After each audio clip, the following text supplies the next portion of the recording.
Have you ever heard this saying? Thoughts become words, words become actions, actions become habits, habits become character, and character becomes destiny. In short, a person's thoughts ultimately determine their destiny. It sounds profound, but it's actually quite simple. A person's thoughts influence their way of life. By the time you realize this truth, it might be too late. This is one such story. My name is Mia, 54 years old. I am a working mother. I've been married to my husband, Tarek, for 30 years. Our 2 children are already independent, and we live our days freely as a couple. Honey, you'll be retiring soon, won't you? I said to him during dinner. Tarek, who is 3 years older than me, will be retiring in 3 years. Since graduating from college, Tarek has worked as a banker for about 35 years. Yes, retirement used to mean paying off the house loan with the retirement money to prepare for old age, right? That's right. It was standard to pay off the debt all at once with a lump sum. But it's not like that anymore. Oh, really? According to Tarek, nowadays, companies that pay retirement benefits of $200,000 or $300,000 are very few, and getting $20,000 or $30,000 is considered good.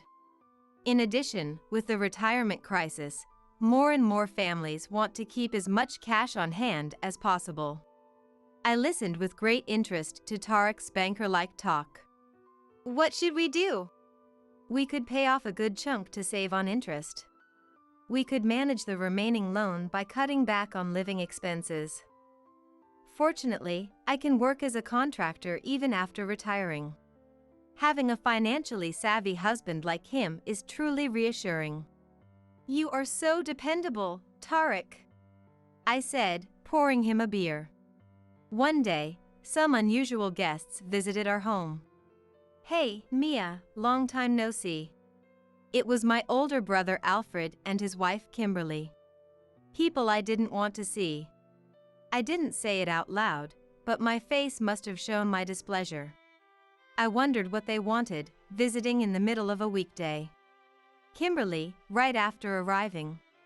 Actually, we've built a new house. So, we came to get a housewarming gift, said cheerfully. A housewarming gift. It's incredibly rude to come and ask for a gift. Wouldn't you agree? But these people think it's perfectly normal, which is the problem. Ever since they got married, they've always been so greedy about money. When they got married, I was still a college student, and Alfred said to me, "You're over 20, so you're an adult. Whether you're earning or not, give us a wedding gift. College for a woman is a waste. I wish you'd use that tuition for our celebration." He said it without any shame. Our parents were completely fed up with him. I thought Alfred was the most money-hungry person, but Kimberly was on the same level. During summer vacations and Christmas, all they talked about was money. Mia, how much is your salary? How much is Tarek's bonus? What assets does your family have? How much pension does Trevor get? They are such trashy, rude people, so I've kept my interactions with them to a minimum. But to demand a housewarming gift. Huh? A new house? I heard that Alfred turned 60 this year and retired. I think Kimberly is working part-time. I hate to ask, but about the mortgage for the new house. Can you even get a loan? Just as I was about to ask, Alfred cut me off. Loan? We don't have one. I used my retirement money and her parents' inheritance to build it. What? Apparently, Alfred used his $80,000 retirement fund, their $140,000 savings, and Kimberly's parents' $250,000 inheritance to buy the house. We've always lived in rented places, and I wanted to try living in a house of our own at least once. A new house is really nice. Absolutely, absolutely. It's so much prettier and more accessible than this old place. We can live comfortably in our old age. But to gamble like that, I could never do something so reckless. But you still have 5 years until you get Social Security. Don't you think it would be better to have some savings for your later years? When I said that, Kimberly gave me a look of utter disdain. You really worry too much. We've got it all figured out. It worried me to see Alfred and Kimberly exchanging those creepy smiles. What are they planning? I found out a month later. Mia! Trevor collapsed. I got that call from Mom, Savannah, during my lunch break. Just a week ago, Dad, Trevor, had been fine when I talked to him on the phone. I told my boss the situation and rushed to the hospital. When I arrived, Tarek was already there, comforting my distraught and slumped-over mom. How's Dad? When I asked, Tarek explained on Mom's behalf. Dad had collapsed in the bathroom and was brought to the hospital unconscious. The diagnosis was a subarachnoid hemorrhage. He had immediate surgery and was still being treated. I see. Did you contact Alfred and Kimberly? Yeah, I did, but... Tarek trailed off. What's wrong? Well, before they even asked about Dad's condition, they said they had to talk to a lawyer about the inheritance. They aren't coming to the hospital. What? How greedy can those idiots be? He is still alive. Yes, he's in critical condition, and there's a chance something could happen. But to be thinking about money while he's still alive. I was so appalled I couldn't speak. Mom, too, was half resigned. It's just pathetic. How can they be so foolish? As she said, Dad's surgery was successful, but his condition remained serious due to his age. Mom and I took turns visiting him, but Alfred and Kimberly never showed up. Then a week after the surgery, the hospital called. Trevor's condition has changed suddenly. Tarek and I took Mom and hurried to the hospital. To my surprise, Alfred and Kimberly were already there. You're here quickly, I told Alfred, who seemed inexplicably pleased. Yeah, we are. Why could he smile when his parent was in critical condition? I soon found out. Hey, honey. What's the status of Trevor's life insurance? Can you ask Savannah? Kimberly whispered into Alfred's ear. In the quiet hospital room, their voices were perfectly audible. I shot a sharp glare at Kimberly, but she just looked slightly surprised with a "what's wrong" expression. Her clueless look made me even angrier. Then the doctor entered the room and examined Dad's condition. I think today is a turning point, the doctor said with a stern expression, causing my husband and Mom and me to break down in tears. Memories of Dad flashed before my eyes like a movie reel. Mom felt the same, holding his hand tightly, her voice trembling with tears. Trevor. She called out his name repeatedly. However, finally, we can finally get it. Yes. This will secure our retirement. I overheard Alfred and Kimberly's conversation. While we were crushed by sadness, they seemed eagerly waiting for Dad to pass away. I remembered Alfred's words from before. At least think about your future. He was talking about Dad's inheritance. Building a new home by using all their savings, the lawyer's office, and now this comment, all the puzzle pieces came together. Mom realized their intentions too, looking at Alfred with a disenchanted expression. They looked like hyenas, eyes sharp, eagerly waiting for their prey to decay. They say when people reach the peak of anger, they become calm. It's true. Mom felt the same as I did, quietly staring at Alfred. Let's step outside, she said, and we left the hospital room to talk in the lounge. You really don't know anything, do you? Mom said, looking at them more in pity than in anger. What? What do you mean? Kimberly's face hardened, sensing something was wrong. Alfred still looked confident, but it was just a matter of time. Mom continued. There's no inheritance for you. What? What do you mean, Mom? Alfred's expression immediately twisted. There's nothing to inherit. The house and land are in my name, and Trevor has no assets. I remembered hearing that. Dad was the type to live in the moment, spending whatever money he had. He had a habit of spending everything, and Mom managed all the finances. The only money he got was for his daily cigarettes. Despite his vague sense of money, he was a good husband and father, and Mom and Dad managed well enough. Dad really had no assets to speak of. If anything, he always carried about $8 for cigarettes in his coin purse. But he's got life insurance, right? Well, I'm the beneficiary. It has nothing to do with you, she said sharply. Dad is still alive, after all. Talking about life insurance while he's alive, how obsessed with money are they? Just as I was about to shout in anger, Mom laughed. Trev's not the type to be knocked down by this.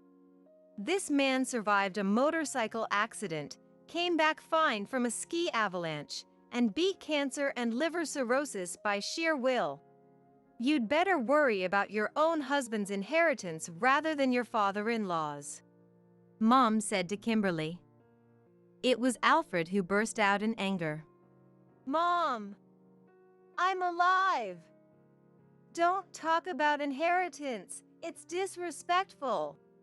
That's right, Savannah. How rude. Their anger flared up, realizing they wouldn't get any inheritance and their own inheritance was being discussed. However, you're doing the same thing. You're saying the same thing to Trevor right now. You realize it now, don't you? Just how unreasonable and rude you all are. They couldn't say a word in response to Mom's words, and they just stood there in silence. And then, they were just standing there in shock, realizing they had nothing to inherit. What are we going to do? We built a house and bought a new car, counting on the inheritance. How are we supposed to live next month? We bought so much on credit last month, and oh no! We still have loans for the air conditioner and fridge we bought when we moved. It was almost comical to see these two adults in their 60s panicking over money, and Tarek and I watched with detached amusement. Then I quietly said, the mistake was counting on money that you weren't sure you'd ever get. It's incredibly irresponsible. They didn't have the energy to argue with my criticism. Then Alfred spoke up. We'll have to sell the house. It's the only option. It seemed like the only sensible choice, but Kimberly vehemently refused. No way. That house is my castle. I'm not selling it. It's the only place where I feel at home, and I'm not giving it up because of this. If Trevor doesn't have an inheritance, then give us Savannah's. Right? Right? Let's do that. Kimberly pressed Mom insistently. I'm still alive, you know. Mom's angry shout sounded like the punchline of a comedy sketch, and I almost burst out laughing, but I held it in. Alfred glanced at me. Help me, do something. His eyes seemed to plead. At that moment, Tarek, who works as a banker, spoke up. Why don't you consult with a financial planner?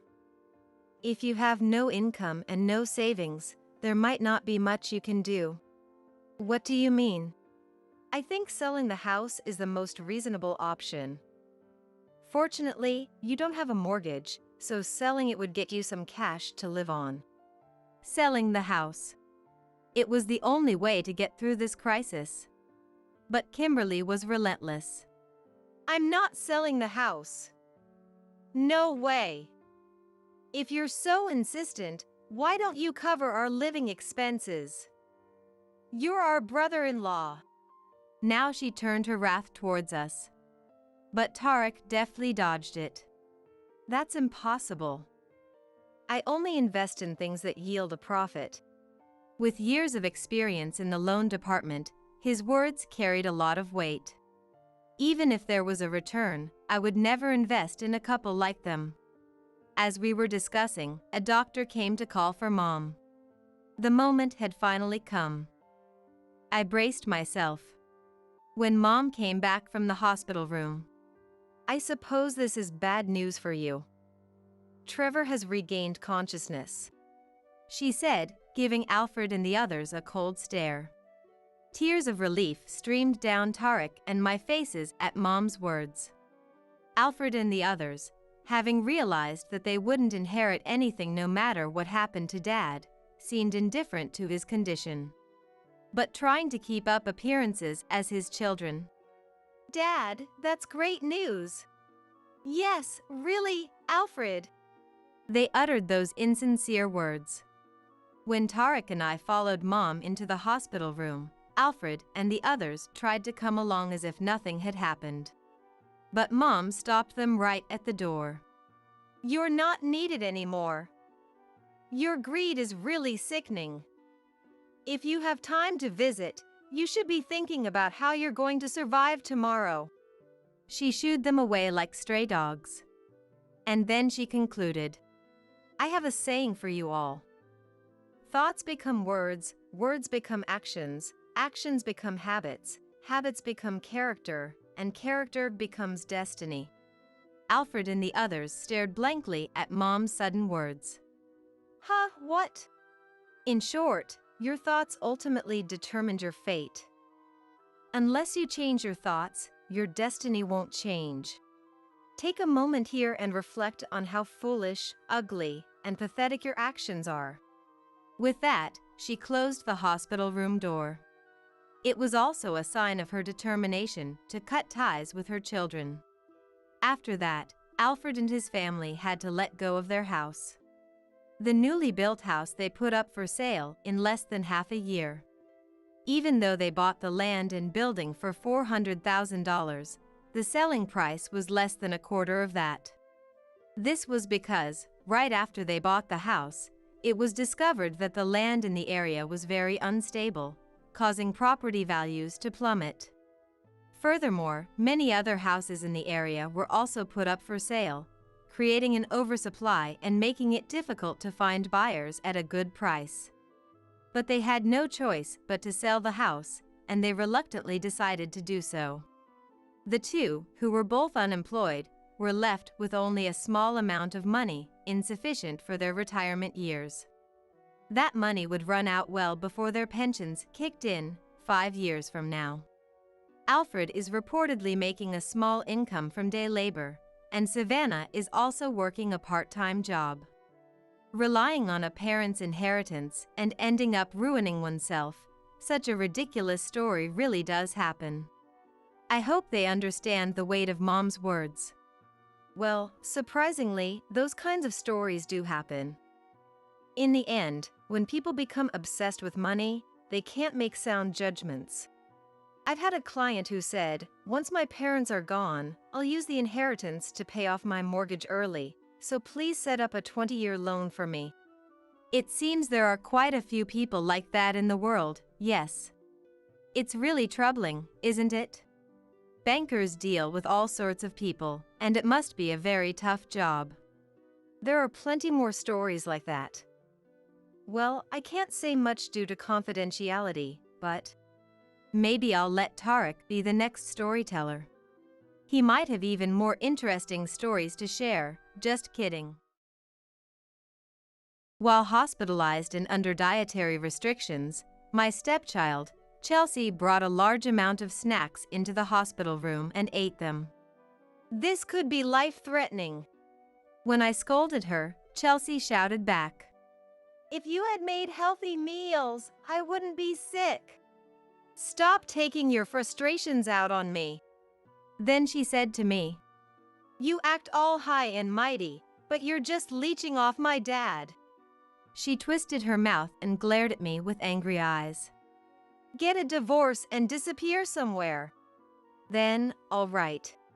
When I got back to the car, my husband William called, and I reported my interaction with Chelsea. He yelled at me, "She is sick. You need to be more supportive to her." I didn't respond and hung up the phone. I moved to a hotel to distance myself from Chelsea and William, but then my friend Elizabeth showed me a certain picture, and my mind changed. "Chelsea, I'll give you the divorce you want.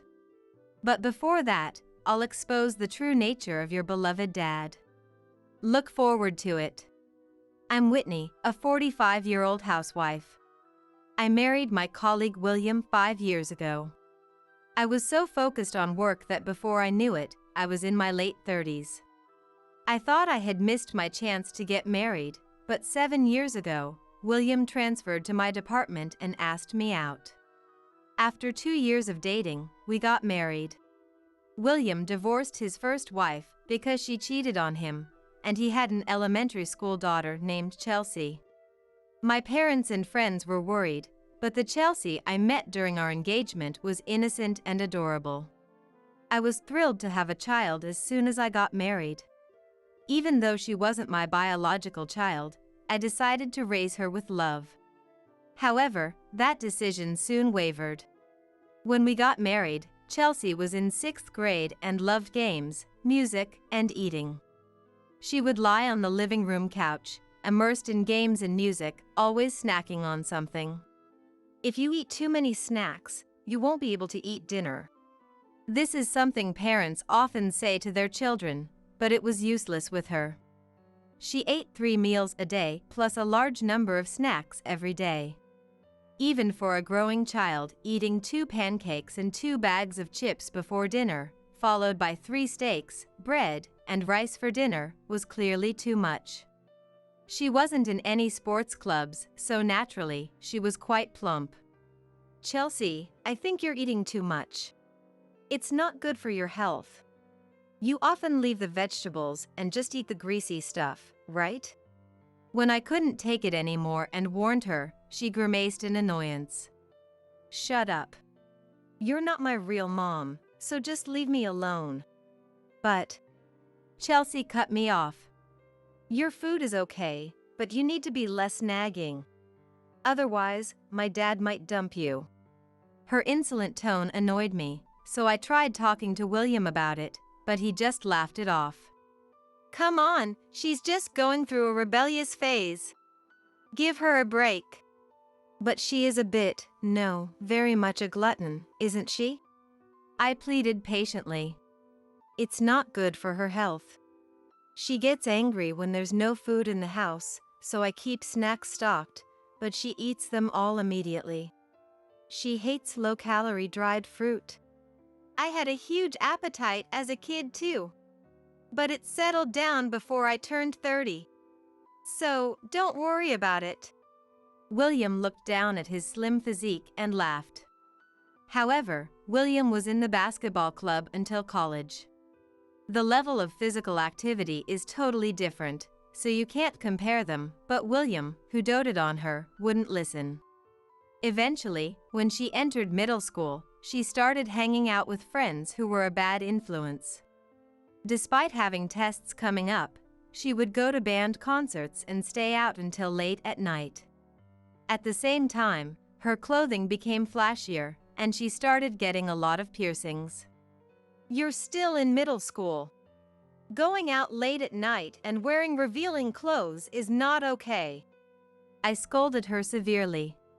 "It's dangerous for an adult to walk around alone at night, let alone a child like Chelsea. Plus, wearing revealing clothes. It would be too late if something happened. Aren't all those piercings a bit much?" "Whitney, you're such a worrywart." Next to her, who pouted, William's relaxed voice chimed in. "What's the big deal about this?" "That's right. Maybe you, being a coward, can't do it, but my friends and I are fine." I felt like tearing my hair out as Chelsea puffed up her chest. That's not the point. You don't understand the current times. Dad gets it, right? Seeking agreement, Chelsea looked at William, who gave her a conciliatory smile. Of course. You can do whatever you wish. As expected, you understand me a lot. At that moment, I wanted to tell William. Do whatever you want then. When Chelsea became a high school senior, she didn't study at all, instead being engrossed in games and music. Predictably, she was in a panic right before college applications. She barely got into the lowest-ranked school, but soon after, she started to frequently feel unwell. She complained of fatigue, exhaustion, stomach aches, nausea, and mild fever. The local clinic diagnosed it as stress from school life. I initially thought so too, but since it kept happening, I urged Chelsea to go to a general hospital. I'm sensitive, so I don't want shots or tests. Chelsea whined, and William sympathized. Forcing her to go is cruel. Let's wait and see for a bit longer. But what if it's something serious? William and I are at work during the day. What if she collapses? Then Chelsea said as if it were obvious. Then you should quit your job. That's right. If Whitney takes care of Chelsea, I can work without worry. She can take her to the hospital if needed. I was momentarily at a loss for words. But she is your daughter. Don't be cold. She's your daughter too, even if you're not blood related. That's right. Anyway, Dad earns more than you, so if you quit your job, no one will be inconvenienced. I felt a sense of fulfillment in my job, but arguing against this for the sake of my daughter was difficult. Reluctantly, I informed my workplace of my resignation. Then Chelsea started treating me like a housekeeper. As soon as she got home from school, it began. Oh no, I forgot to buy pudding. Go to the bakery right now. Massage my feet. And my shoulders and back too. Why Chinese food? I feel like barbecue today. When she's feeling unwell, her mood gets even worse. Because she can't sleep, she would call me to the bedroom at night, making me listen to trivial complaints for hours. That teacher is so annoying. Are you listening? Don't fall asleep. Finally, she would make unreasonable demands like, do something about my headache. Hey, William. Can't you do something about her? Exhausted from lack of sleep and mental fatigue, I tearfully begged William. I understand wanting to lean on someone when you're not feeling well. But it's really hard for me too. William frowned and sighed. You became Chelsea's mom, so you should handle this. A child's whims are cute, aren't they? If you say that, then you take over on weekends. William shrugged helplessly. I'm working to support you all. Don't you understand that? At least fulfill our cute daughter's requests with a smile. Then can't you at least come home a little earlier? I pleaded desperately. You've been working late, and there are a lot of weekend work and overnight business trips. Can't you spend more time with Chelsea? I can't. I'm busy. She's your responsibility, Whitney. William entrusted her to me, refusing to get involved himself. I grew more and more distrustful of him. Even carefree William began to feel a sense of urgency when Chelsea's condition persisted for a year. A colleague suggested it might be liver problems. We should get her thoroughly checked at the hospital. All right. I was exasperated that William finally changed his mind after a colleague's suggestion, despite my repeated pleas. Nonetheless, I accompanied them to the hospital. After a series of tests, it was confirmed that she had cirrhosis of the liver. She has jaundice and ascites. Currently, it's grade B. It's not immediately life-threatening, but it's quite serious. Why did you let it go this far?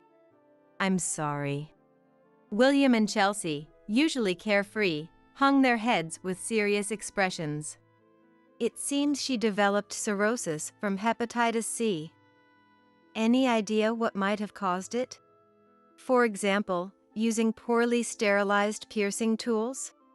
Oh! Chelsea exclaimed. Realizing the foolishness of her actions, Chelsea looked like she was about to cry, biting her lip. Will there be surgery? William asked anxiously, and the doctor replied calmly. First, she needs to be hospitalized for nutritional and exercise guidance. However, if this continues, it could progress to liver cancer. As soon as her condition stabilizes, she should undergo a liver transplant. Understood. We watched as the nurse led Chelsea to her room, and then William and I went home to prepare for her hospitalization. While driving, William spoke. Hey, let's register for a living donor liver transplant. Waiting for a donor might worsen Chelsea's condition. That's true. Then it's up to you, Whitney. What? I stared at William's profile. You're registering too, right? No. I can't handle pain. I couldn't believe my ears.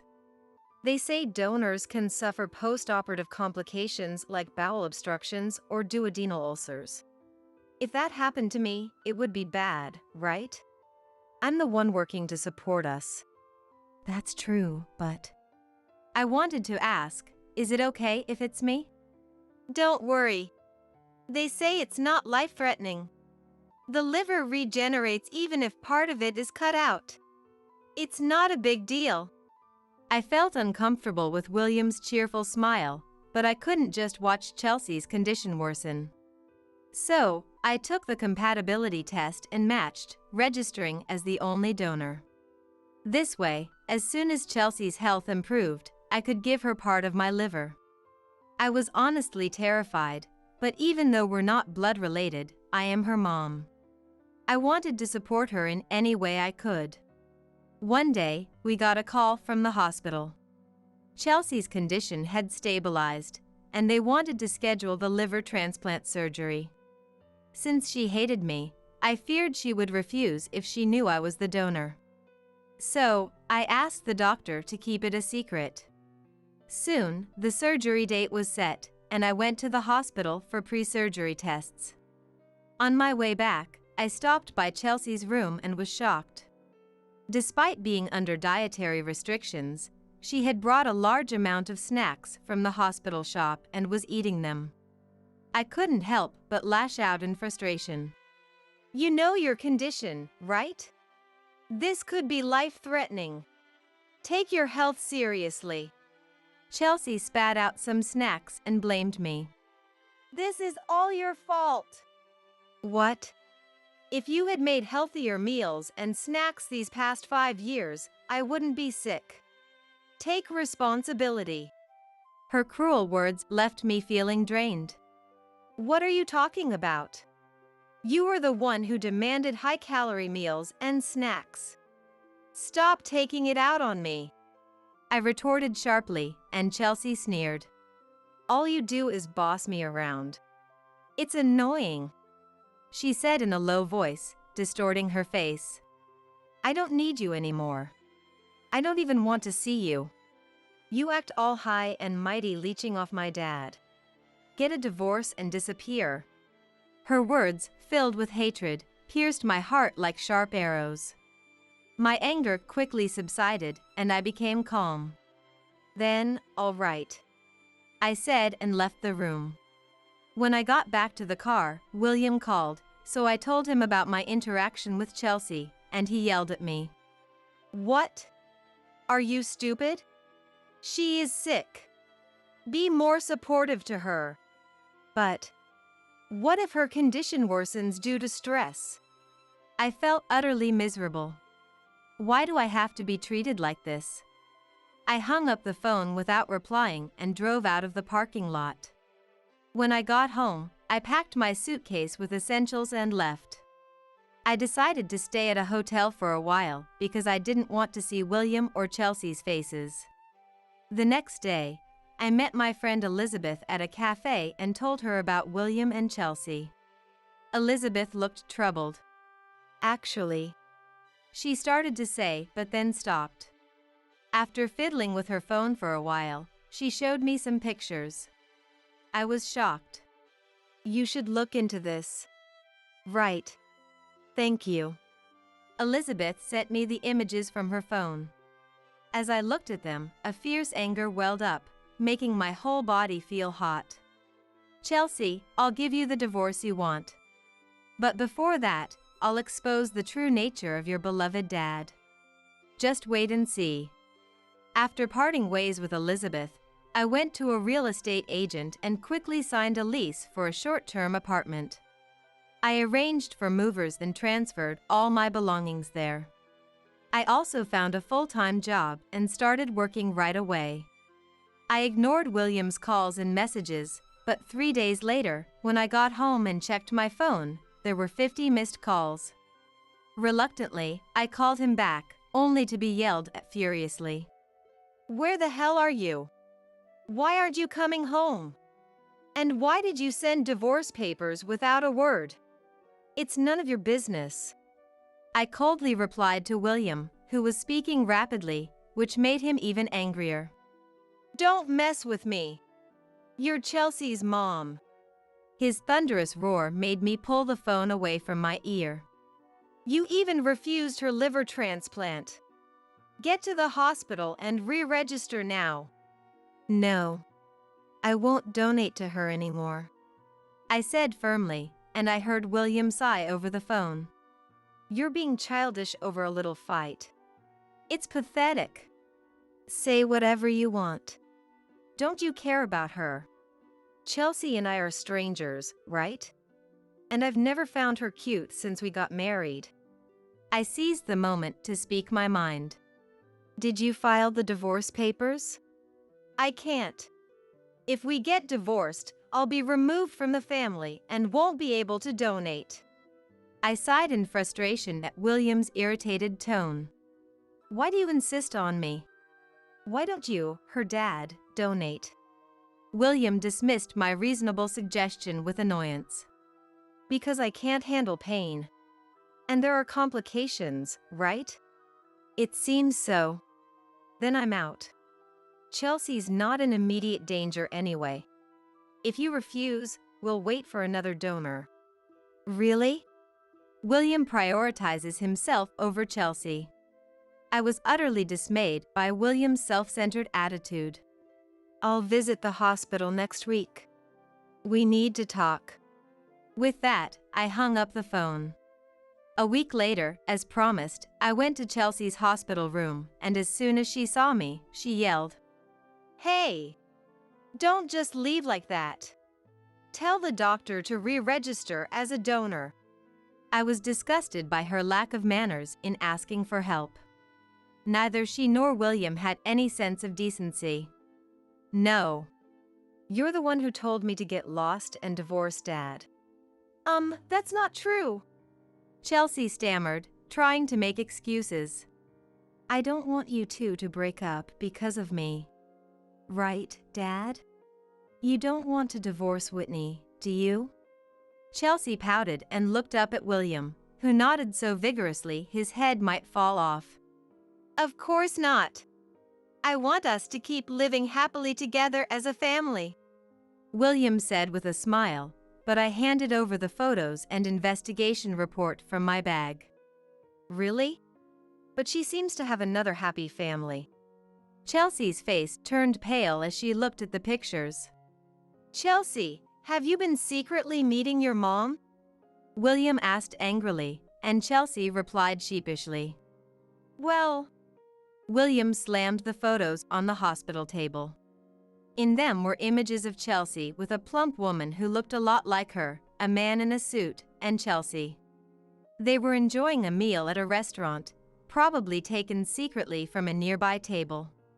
Another picture showed the three of them walking down the street with high-end shopping bags, looking happy. How did you know I was meeting my mom and her new husband? Hiring a detective is so mean. Chelsea countered, and I explained. I noticed the high-end bags in your room when I was cleaning. I wondered where you got the money since you don't work. Mind your own business. I can't just ignore it. I'm still your mom after all. I smiled at her, who was glaring at me. When you came home after eating out, you sometimes smelled like perfume. I never believed you were just eating out with friends. I didn't notice at all. William tilted his head, and Chelsea pouted. Dad, you come home after I've showered. And on weekends, you come home after midnight. Oh, right. William scratched his head and laughed. It happened so often that I got suspicious and hired a detective agency. I'm relieved it wasn't bad friends you were hanging out with. None of your business. Dad, I'm sorry. I couldn't say no to Mom. Chelsea tried to appease William with a fawning smile. I understand. William forced a smile. But his smile quickly disappeared when I played the recording. Hey Mom, my dad is super cheap. He works at a big company, but my allowance is only $100 a month. Isn't that ridiculous? I can barely buy one outfit. This poor lifestyle sucks. Chelsea, that's tough. For now, endure it and marry someone like my husband who works at a trading company. Her mom spoke in a sweet voice similar to her, and a man's voice agreed. Chelsea, you should come to our place. I'll buy you anything you want. But if I move, I can't see my friends. And leaving Dad alone would be pitiful. He doesn't have any friends. That's right. You're kind for not abandoning Dad. The three of them laughed heartily, and William turned red to his ears. Chelsea turned pale and curled up on the bed. Chelsea, this is terrible. After a long silence, William spoke. You know the reason for the divorce was your mom's affair with this guy, right? And now you're secretly meeting the three of them. Though he spoke calmly, William's eyes were filled with anger, and she was shaken. But her new husband is a good person. He buys me everything I want and takes me to fancy restaurants. Honestly, I think Mom made the right choice marrying him. In her panic, Chelsea was saying strange things. When I ask Dad, he refuses to go to fancy restaurants. Why don't we have money when he works at such a big company? It's not like he gambles or anything like that. William's face twisted with rage. That's none of your business. Besides, you've been secretly eating lavish meals every month, and that's why you developed cirrhosis from hepatitis C. From now on, you are forbidden to meet them. Don't you know? Even after a divorce, a child has the right to see their mom. Chelsea retorted defiantly. I thought marrying this woman would increase my salary, and we could live in luxury, but my allowance is small, we don't eat out, and all I get is Whitney's complaints. There's no point in being at home. Ah, so that's why he was so nice to me during our engagement. One mystery solved, I felt a sense of clarity. Next to my smiling face, William spoke to Chelsea. Look, I work myself to the bone to support you. Do you think I like working overtime and going on business trips? But Dad, I'm saving for your future. That's more important than living in luxury now. I stared at William's profile as he tried to reason with Chelsea. What? What's wrong? William asked irritably. I talked to your boss recently. You know, we used to work in the same department. Oh, what did you talk about? Chelsea also listened with interest. I told him that William has been too busy to be at home for the past few years. I asked if he could reduce your overtime, weekend work, and business trips. He was confused. William suddenly looked shocked. He must have known what was coming next. Your boss said our department has been slow lately. There's almost no overtime, weekend work, or business trips. Everyone leaves on time every day. Isn't that strange? I then displayed images on my phone. I placed several photos and an investigation report from my bag next to the documents about Chelsea. You've been a regular at a girls' night club downtown?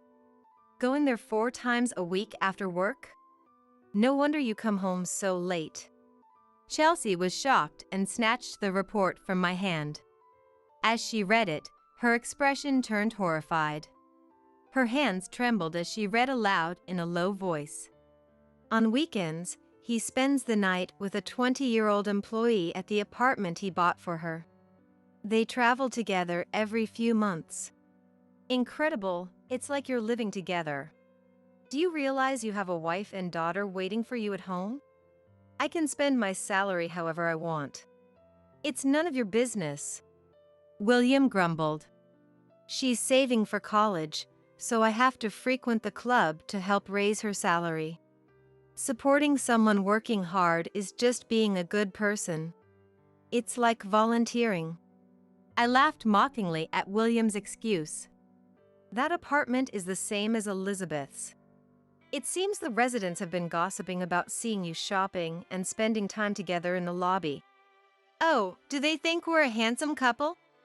You're a fool, no. I sneered at William. They're laughing at you for being a middle-aged man playing around with a girl young enough to be your daughter. Even I'm beyond angry, I'm just dumbfounded. William's eyes widened with anger. Don't call it an affair. I truly love her. Disgusting. Chelsea contorted her face and spat out. Dad, are you serious? Having an affair with a girl my age is totally messed up. Shut up. Let me enjoy my romance. William retorted with a defiant expression. As Chelsea and I grew more irritated, he spoke passionately. She said she wants to marry me after graduating college. Rejoice, Chelsea. You'll have a young and beautiful mom. William's sleazy smile made Chelsea sigh with a troubled expression. Dad, wake up. You're just being taken for your money. I don't want a mom who's close to my age. That must be a joke. I don't care. I'll marry her even if you don't approve. Don't be ridiculous. If you have money to spend on someone else, increase my allowance. Is that girl more important than me? Chelsea shouted, and William responded with a smile. No, Chelsea, you're more important. But you seem like you'll be fine with a healthy liver. Chelsea shot me a sharp look. That's right.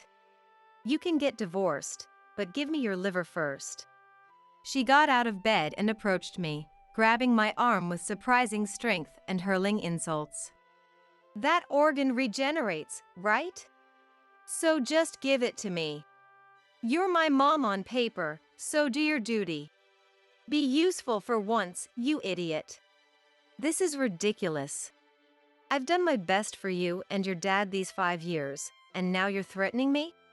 I said, exasperated, and William sneered. Are you scared of the surgery? Whitney, you're a coward and a hypocrite. Pathetic. I told you before, if you're so concerned, why don't you do it yourself? I said clearly, and Chelsea defended William. Dad was incompatible, so it's not his fault. That's right. Sorry, Chelsea. William made an apologetic gesture. I sighed and pressed the play button on the recording. Because I hate pain. There's also the risk of complications, right? It seems so. Then I'm out. Chelsea's not in immediate danger. If you refuse, we'll wait for another donor. Chelsea was stunned by the recording. What? That's your dad's honest opinion. He didn't even take the compatibility test. If you don't believe me, ask the doctor. Chelsea turned to William with a stiff neck. William was sweating profusely and seemed at a loss for words. In the end, he prioritizes himself over you. No, it's not like that. Chelsea's eyes filled with tears. This is so terrible. I trusted Dad completely. William callously added. But I prefer slimmer girls. Chelsea, like your mom, you keep getting fatter. It's your own fault you're sick. There was nothing fatherly about William's protruding lips and cheek scratching. Why not ask your mom? She's a blood relative, so it might be possible. William proposed as if he had a brilliant idea, leaving Chelsea dumbfounded. Dad, did you forget? Mom has diabetes and high blood pressure. She can't donate. Oh, right. He had completely forgotten about his ex-wife's condition. William and Chelsea exchanged looks and then sat on the floor, seemingly resigned. Please, Whitney. Give her your liver. I absolutely can't do it. You're our only hope. As my daughter, you should be happy to help. If you refuse, I'll tell everyone in the hospital that Dad's new wife mistreated me. Enough! I shouted angrily. How many times do I have to say it? I will never register as a donor for you again. I won't be used as a housekeeper, insulted, and then have my liver taken away. Are you still holding a grudge? What a jerk you are! Frustrated, I crouched down and pulled out snacks from under the bed. I pushed away Chelsea's hand as she tried to snatch them from me and walked into the hallway with the snacks. Then I headed to the nurse's station and raised my voice. Chelsea is eating snacks again! Before I finished speaking, a nurse rushed over and sternly confronted Chelsea. How many times do I have to tell you to stop? At this rate, even if a donor appears, the transplant won't be possible. I'm sorry. Chelsea's dad, you need to be stricter with her. Act like parents for once. Glancing at the dejected Chelsea and William, I left the hospital room with a smile. Despite being forbidden by the doctor, Chelsea had been secretly eating snacks and drinking juice instead of hospital food.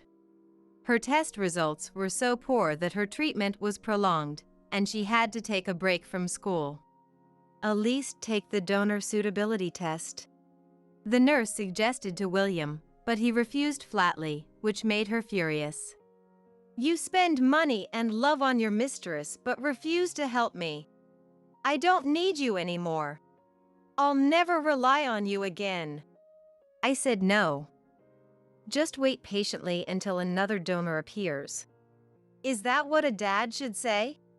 Unbelievable. They fought fiercely in the hospital room every day, and their relationship was completely cold. Later, William signed the divorce papers I sent him and returned them. I filed it immediately, and the divorce was finalized without issue. I also received the $10,000 settlement payment in one lump sum for William's affair with the nightclub employee, which was a relief. However, the problems began afterward. Even after the divorce, William continued to pester me. Knowing where I worked, he would wait for me at the station near my office after work and pressure me to reconcile. Come on, Whitney, I need you. Let's get back together. Chelsea's medical bills are piling up. After paying you the settlement, my savings are gone. You blew your savings on your mistress. Why don't you ask her for help? I said coldly. She dumped me when she found out I was married. Chelsea won't talk to me either. I'm lonely. That's your problem. If you keep stalking me, I'll call the police. I yelled, and William finally stopped showing up. Afterward, news of his affair with a 20-year-old got out at work, and he lost the respect of his colleagues. Now, he reportedly goes to work feeling awkward. When Chelsea told her mother about her hospitalization and bragged about her past misdeeds towards me, she complained about the donor registration being revoked. Her mother replied coldly, "I never thought you couldn't be grateful. I'm disappointed. I once hoped we could live together, but let's forget about it. Get along with your dad." She read the message and cried, taking out her frustration on the nurses. Now, she is known as the biggest troublemaker in the ward. Since I cancelled my donor registration, no new donors have appeared. Her years of overeating and drinking have taken a toll, and her condition has only worsened. Despite hastily adhering to a diet regimen, it was too late, and the doctors warned she could develop liver cancer at any time. She now lives in constant fear, crying through her days in the hospital. Over these past 5 years, I realized something profoundly. No matter how much you give, some people will never appreciate it. Though I went through tough times, I also found good things. A coworker who encouraged me during my low points became close, and we started dating and eventually got married. At the home party held instead of a wedding, Elizabeth and my parents were relieved by my new husband's kind and sincere nature. I want to build a happy family with him this time. You're the famous photographer. Are you shooting today? The woman in front of me is staring at me excitedly. We met on the beach during clamming season, and she seems to know that I'm a photographer. Despite her family of 3 playing in the sand, she listens intently to what I have to say. It's a poignant reminder of my early days as a rookie, when people didn't believe I was a photographer and I barely got any assignments. When I tell her that I'm here for a photo shoot, she eagerly volunteers to be the subject. "But could you please not show my child's face?" She says this, pointing to a cute little girl. The girl, about 2 or 3 years old, looks at us with her big, adorable eyes wide open. "Of course." "And what about Dad?" When I ask, the father looks pale, glancing around uncertainly and giving vague replies. I guess that's understandable. After all, the dad building a sandcastle with the girl is my husband. My name is Katie. I'm a 30-year-old freelance photographer. For work, I'm often called to school events and weddings in the neighborhood. I capture moments of smiles and friendship, sharing them through my photos. It's not just about taking pictures, but about capturing people's memories and emotions, sharing their happiness. Capturing these joyous moments in people's lives is my job and my passion. But my life's shutter stopped in an instant due to a certain event. My husband, Galton, was a busy businessman. He was involved in the development of leisure facilities and tourist destinations, traveling all over the country. We couldn't spend much time together because of our busy schedules, but the time we did have was special. Even if it was just a little while, the time and smiles with him were what kept me going. I had no intention of quitting my photography. We'll build our careers while supporting each other. We promised and got married. That's when I started looking for ways to work from home instead of being out and about for shoots. First, I posted landscape and permitted portraits on social media as part of my portfolio. By showcasing my work in virtual galleries like online photo exhibitions, not only publishers and peers in photography noticed me, but also a wider general audience. This led to a rapid increase in followers. Thanks to social media, I was able to do live streams, talking about my photography and even making some money from it. I would share my photos while explaining the stories and techniques behind them. Communicating through photography was fun and fulfilling. I balanced outdoor shooting with my social media presence, steadily growing my follower base. Galton was still constantly on business trips. Inevitably, I spent a lot of time with my in-laws, who thankfully took an interest in my social media activities. As I taught them how to use smartphones and social media, we grew closer, and they often tuned into my photos and live streams. Both are wonderful people, and even when Galton was away, I didn't feel lonely and enjoyed fulfilling days. However, there was a significant void in our lives. We couldn't have children. Despite numerous tests, we were unable to conceive. We both wanted kids, so years into our marriage without a child put a strain on us. Initially supportive, Galton grew tired of the financial burden and frequent clinic visits, and I could feel us drifting apart. His involvement in a major project, requiring constant travel, didn't help. His interest shifted from our elusive treatment to his challenging work. He cared less about our childlessness, talking more about work instead. I tried to understand his busyness, but we were emotionally distant. Yesterday, I had a meeting with a client, and it looks like a new project is starting. I'll be away overnight for a while starting next week. As he unpacked dirty shirts from his large suitcase, Galton told me this. He had just gotten back, but I quickly started the laundry. Galton wouldn't bother to clean or buy new shirts otherwise. It's faster and less risky this way, he would say, but I wanted to save where I could. So, about the hospital. That's impossible. You know I have to be there in person, right? I can't leave work, so let's skip it next week. I sighed quietly, so Galton wouldn't hear. I had made an appointment, but there was nothing I could do if he was traveling.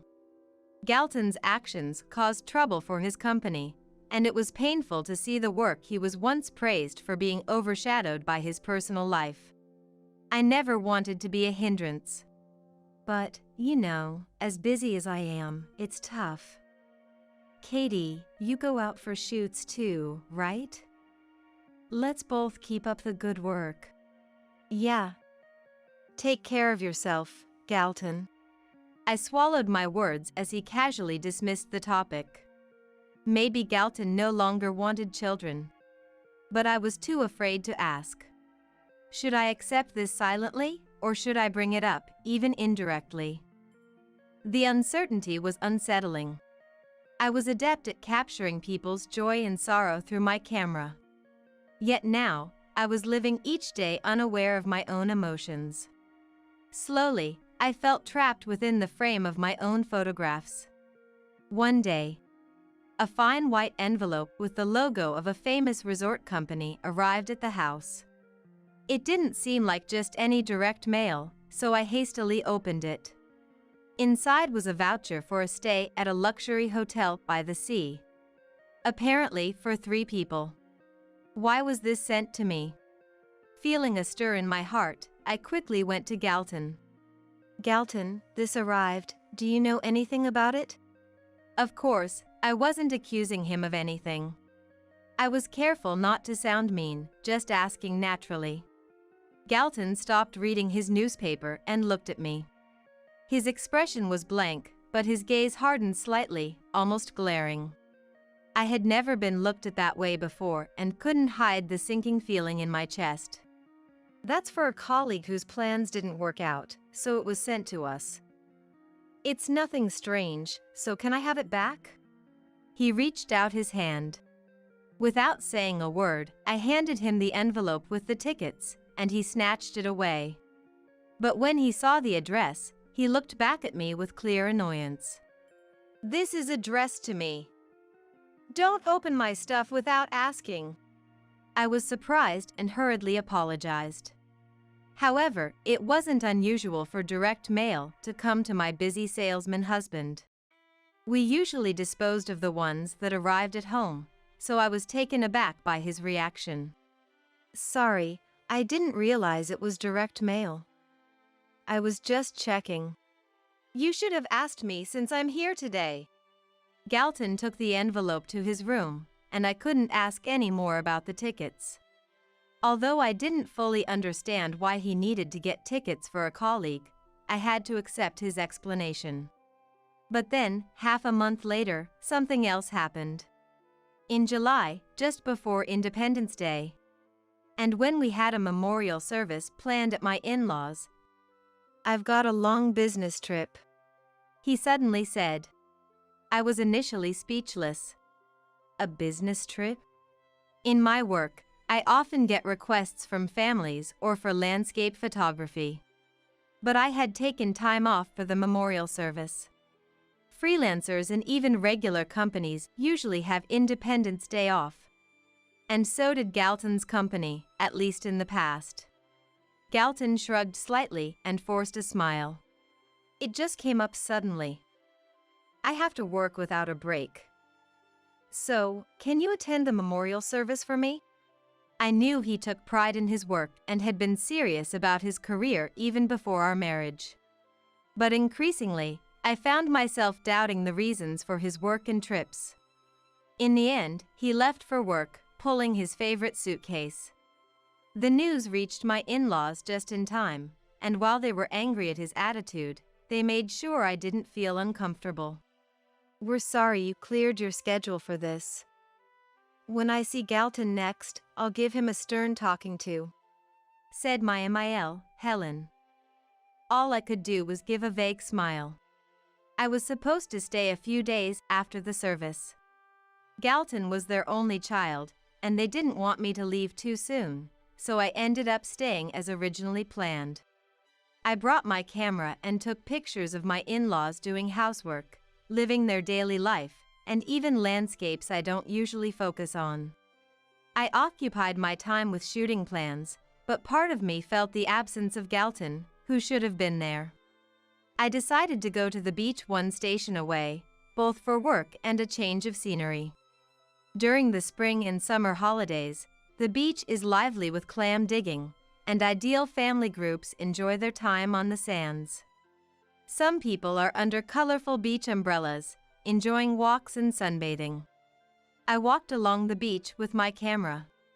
Suddenly, I stopped at the sound of a familiar voice, coming from a family building a sandcastle. I was glad I wasn't holding my camera.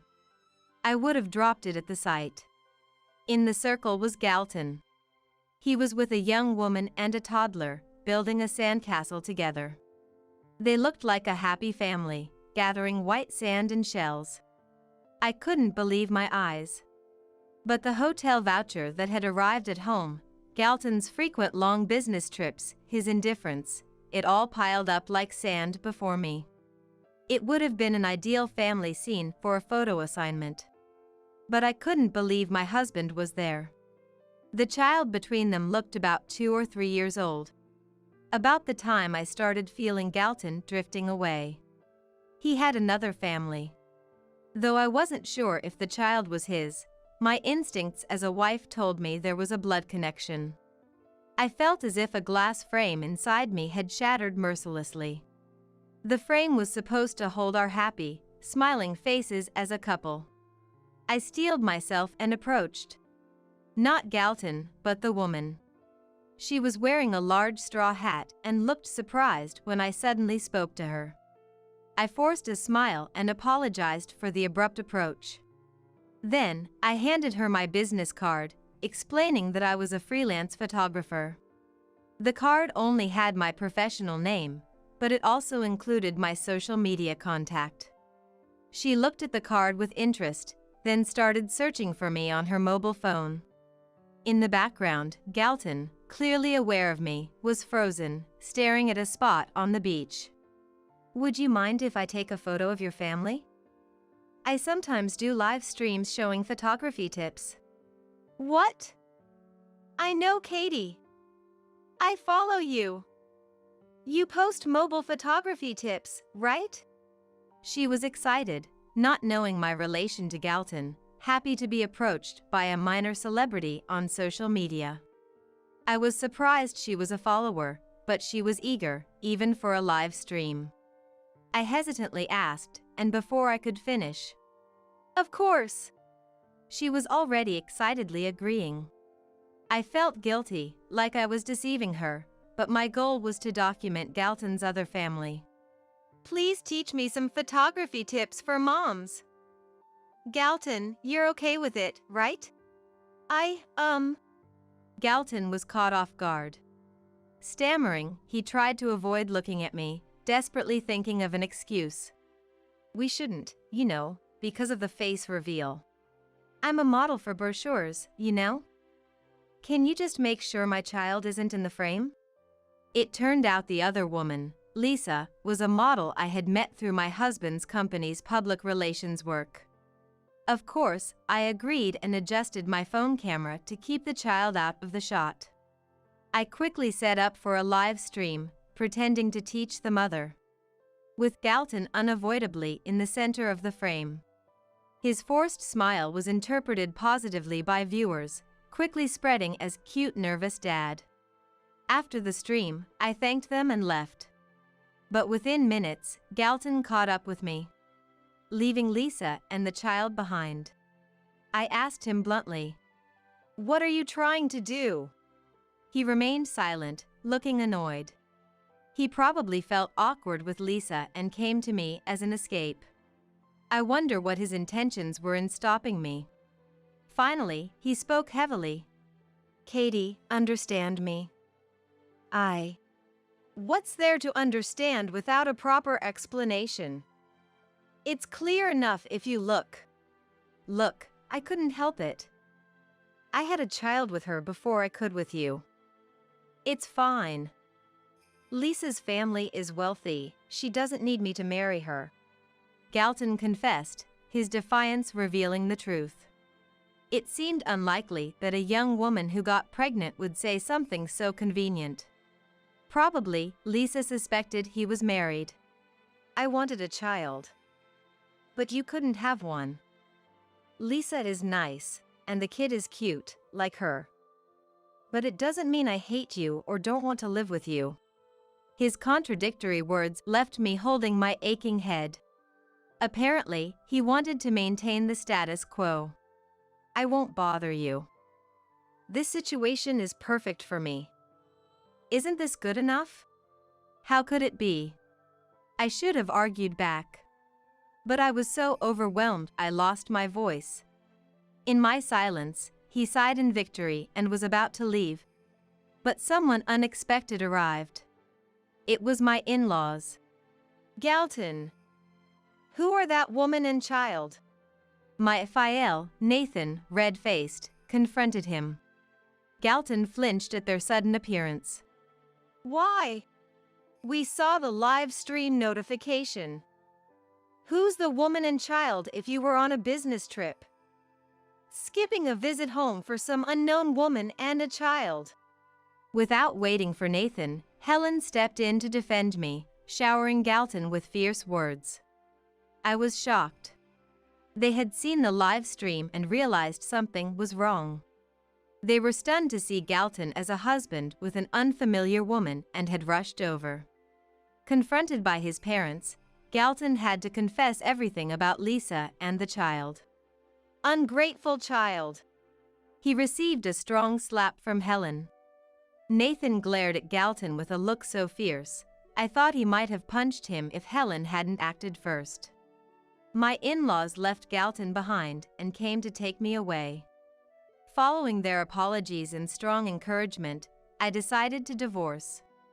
After uncovering evidence of Galton's affair with Lisa, his mistress, the matter was initially settled with a compensation agreement.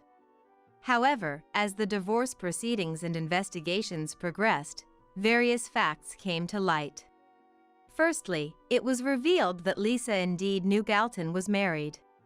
Considering she agreed to continue the relationship despite being pregnant, it seemed she had prepared herself for being involved with a married man.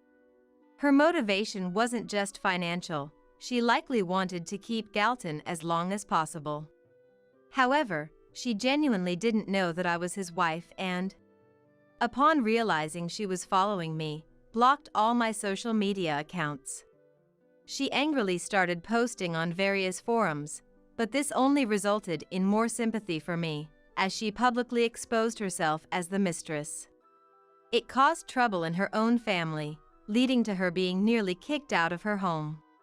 Desperately, she even tried to move into my former in-laws' house after I left. But they firmly refused her entry. Next, Galton's secrets began to unravel. During the compensation claim investigations, numerous women and men associated with him came to light.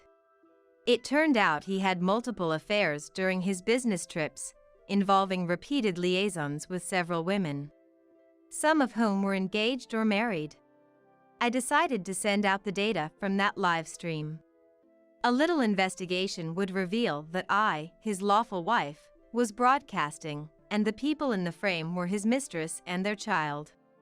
As a result, women deceived into thinking he was single, and husbands who felt their wives were stolen, were inflamed with anger and confronted Galton.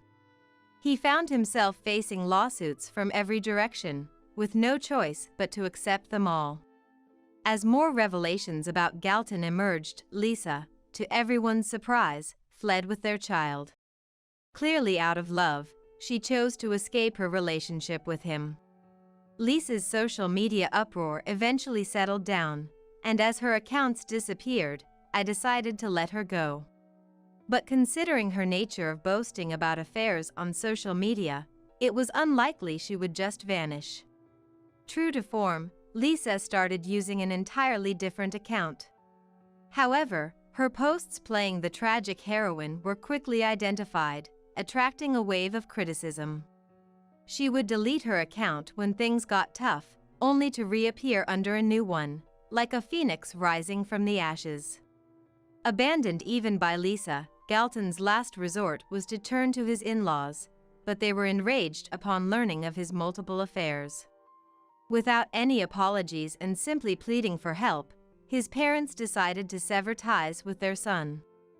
Following the scandal, Galton was burdened with substantial compensation payments. As the legal proceedings progressed, inquiries from his mistresses and their husbands flooded his company, complicating the situation even further. Moreover, this wasn't the worst outcome. The unprecedented scandal of his affair and child being exposed on social media was disastrous. The fact that the reveal happened during a business trip made the information spread rapidly, and the company's facilities and reviews were flooded with shocked and angry comments. The fallout from the scandal spread internally and externally, diminishing the company's trust. The executives, feeling a crisis, hastily strategized communication plans, consulting with experts due to their lack of experience in handling such situations. Meanwhile, they strictly instructed employees to provide accurate information to quell the chaos. Inquiries and condemnations from inside and outside the company poured in, and Galton's reputation plummeted. He became an outcast at work, completely isolated. Amidst the uncomfortable atmosphere, he was soon asked to resign and had to look for a new job. Originally proficient and successful in sales, he was favored by an older demographic who didn't use social media and quickly found new employment. However, his nature didn't change. Within half a year, he was involved in new scandals, such as pursuing his manager's wife and attempting to charge a shabby motel stay as a business expense. He was fired, joined new companies, and was repeatedly dismissed for causing turmoil in personal relationships. Now, he seems to be perpetually bouncing from job to job within the industry. Meanwhile, I've maintained a relationship with my former in-laws after the divorce. They've been considerate, allowing me to live peacefully. Their support was crucial for me to move on and start anew after ending my relationship with Galton. Following the divorce, I struggled with photographing children, finding it painful. My in-laws, despite being betrayed by their son, strived to present a united front, supporting me. They helped me believe that my relationship with Galton wasn't everything and that I could trust again. One day, I captured a photo of them talking peacefully. I plan to feature this photo in my upcoming online exhibition as the main piece. Although they were quite shy about it, I believe they'll be happy with it in the end. What happened to you, all covered in blood? I screamed when my 10th grade daughter, who was supposed to have gone to my husband's hometown, came home with blood streaming down her forehead. After rushing to tend to her, I immediately contacted my husband. Then, when he answered the phone, I couldn't help but yell at him. Where are you? I told you I'm on a business trip, didn't I? I was dumbfounded by his unexpected reply. Because I clearly remember seeing off my husband and daughter for their trip to his hometown 5 days ago. There in front of me was my child, seriously injured. Seeing my confusion, my daughter revealed a shocking truth. My name is Camelia, a 40-year-old housewife, working part-time. My husband Bruno, also 40, is a salesman who visits various schools to sell high school textbooks. Trust is important, he says, and his neatly composed demeanor is just so cool. Our daughter Laura just entered the 10th grade this fall. She used to be so clingy to me, but now, she's so responsible that she's often cooking dinner by the time I get back from my part-time job. Bruno, Laura, and I were living a peaceful life until my mother became bedridden due to an internal illness 5 years ago. Since then, I've been busy juggling caregiving and part-time work. I haven't been able to visit my in-laws much since my mother fell ill, even missing Thanksgiving greetings. But during those times, Bruno would say, "Don't push yourself. Isn't it great to have an understanding husband?" And go back to his parents' home alone, joking and laughing. I felt terrible, but with my hands full caring for my mother, I was grateful for his understanding. However, 3 years ago, my mother-in-law passed away suddenly in an accident. My father-in-law, John, was so heartbroken, as they were very close, and Bruno's trips back home became more frequent. Moreover, Bruno would say things like, "I want to take Dad on a trip to cheer him up," or, "I want to treat him to a delicious steak," resulting in expenses increasing with each visit, $300, $500. But, as I had been neglecting my visits to my in-laws to care for my own mother, I couldn't really complain about the money. Then one day, as usual, Bruno mentioned the expenses for his next trip home. "The next time I go back to my place, it's going to cost $1,000. What? I couldn't help but wonder if Bruno really needed such a large sum of money for a single trip home, but he never explained the details of the expenses. I guess it must be necessary, if I think of it as showing gratitude to John. I convinced myself with that thought. However, due to the sudden expense, I had no choice but to temporarily withdraw money from the account I had been saving for Laura's education. I'll have to cut back on trips to the beauty salon for a while and make sure not to dip into Laura's savings. From then on, I worked hard to save money and gradually replenish my daughter's account. While living these frugal days, Laura successfully completed her school applications. Just when things seemed to be settling down, "I want to see my granddaughter. It's been a while," John said. "All right. Let's take Laura and Dad out for steak as a reward for always working hard." "Really? Yay!" Seeing Lara's beaming smile. "Thank you for always being so patient," I said, stroking her head. She had never complained, despite always having to make sacrifices and helping with my mother's care. I was overwhelmed with gratitude. Then, on the morning of the day they were to visit Bruno's parents, Laura cheerfully waved. "I'll bring back some souvenirs," she said. "Have fun," I replied with a smile. Everyone in the family was smiling. Little did we know then what was about to happen. It was around noon, 5 days after Bruno and Laura left for his parents' house. I was preparing lunch in the kitchen when I heard the entrance door open. "Who is it, coming in without ringing the bell?" Startled, I called out, "Hello!" and headed to the entrance, only to find Laura standing there with blood streaming down her forehead. "What happened?" I screamed, almost like a cry, and looked around for Bruno, but he was nowhere to be seen. Trembling, I let my trembling daughter into the house and immediately called Bruno. "Where are you?" "I'm at work. I told you I went on a business trip the day after I took Laura to my parents' place."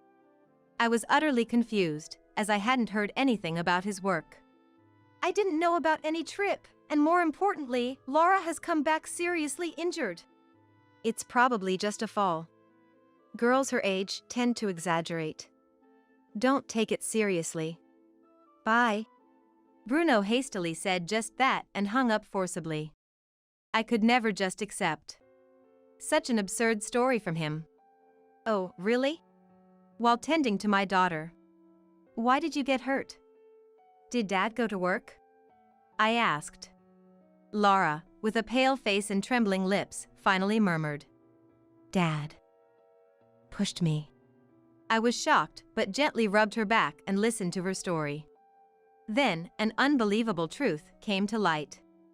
Bruno had been keeping secrets from us, and he had inflicted a serious injury on Lara after she discovered them. And that wasn't all. He had threatened Lara. If you tell anyone about this, next time it won't just be an injury, he said. John returned from an outing just as Bruno hesitated, allowing Lara to escape from her in-laws' house. Fortunately, Lara had some money with her, enabling her to take the bus alone. But I can only imagine how anxious she must have been, hiding her injuries and making her way back here. I will never forgive anyone who hurts my sweet daughter. I swore revenge, not only for Bruno raising his hand against our daughter but also for the secrets he kept from us. After hearing about Bruno's misdeeds, I reached for my mobile phone to call John. And was surprised to see a mountain of missed calls from him. Oh, John, I'm sorry. I was cooking and didn't notice the phone. No, it's fine. More importantly, Lara had to rush back home for some urgent matter. I was worried if she made it back safely, that's why I called so many times. Hearing John's words, I was speechless. Bruno had concocted such a lie to cover up the fact that his injured daughter had fled back home. I then spilled everything to John, who was unaware of the situation, about what I learned from Lara. Lara will be okay. I'm taking her to the hospital. But I can't forgive Bruno. Could you please keep him at your house for a while so I can deal with him? John replied. Of course. And promised to help. He agreed to cunningly persuade Bruno to stay at his parents' house for a while. In the meantime, I ran around making various preparations for confronting Bruno. 5 days later, after finishing the investigation into Bruno's secrets, I was heading to his parents' house. Just as I was about to ring the entrance doorbell, I saw Lara running towards me, out of breath. Mom. Wait. I told you to stay at home. I can't just sit there. He needs to take responsibility for my injury. I had planned to confront Bruno alone at his parents' house, not wanting Lara to witness a conflict between her parents. However, Lara clearly had no intention of staying quiet. I think I have a right to speak up too. She was adamant. Reluctantly, I accepted Lara's anger and decided to face the situation together.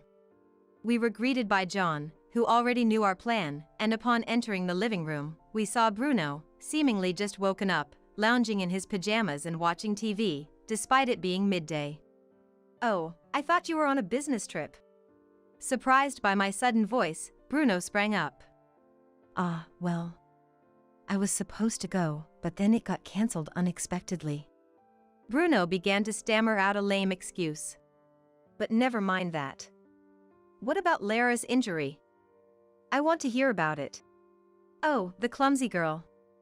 She apparently fell down the stairs and hit her forehead. I almost yelled at Bruno for his blatant evasion, but John beat me to it. Enough. I know that Lara's injury is your fault. Lara added. Yes. That's right.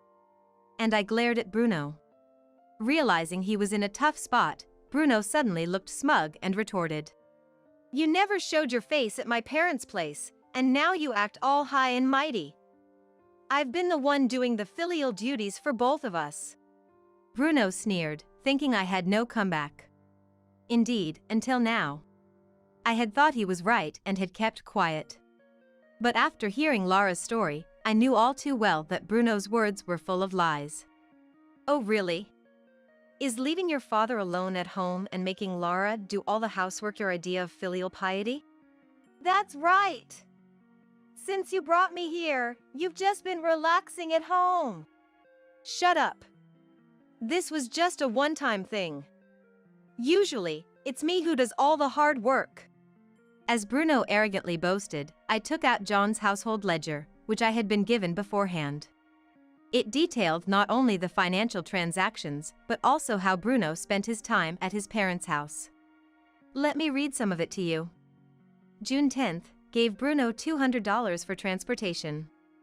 He lounged around all day and went out at night as usual, returning in the morning. Food expenses increased due to Bruno's stay. I calmly read out the entries. According to the ledger, every time Bruno visited. My wife won't even give me money for the trip. He lied, claiming that he receives money from John. Taking advantage of my absence, Bruno portrayed me as a stingy and scary wife to gain sympathy from his father. A grown man, still leeching off his parents, aren't you ashamed? And they even take care of various things for you. You always come over and I feel bad, thinking you're not getting any pocket money from your wife, so I try to help out. But it was all lies, wasn't it? Bruno, cornered by our accusations, fell silent and didn't respond. Swindling money from your father, what exactly did you use it for? That's, well, no need to say anything. You're probably just thinking up more lies. Ignoring Bruno's muttering, I thrust a certain photograph in front of him. You wanted money so badly because you were splurging at places like this. How do you know about this place? The photo showed Bruno entering a dubious nightclub.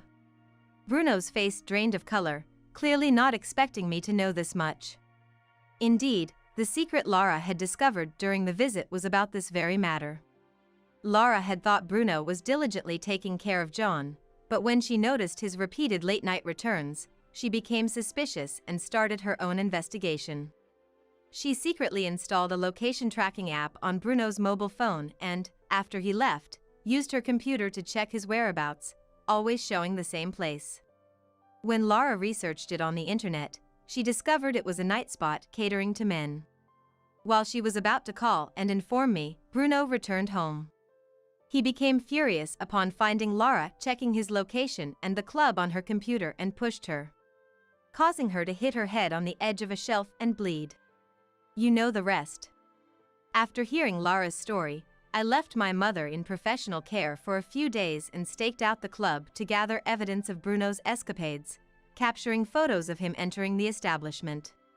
When I saw Bruno enter the club so lightheartedly, the shock I felt was indescribable. And to think, the money for this recent trip home, though temporarily, was taken from Lara's college fund. Dad, you're the worst! Feeling awkward with the undeniable evidence of the photos, Bruno muttered, "Isn't this normal for men?" And looked up at John, seeking agreement. What are you talking about?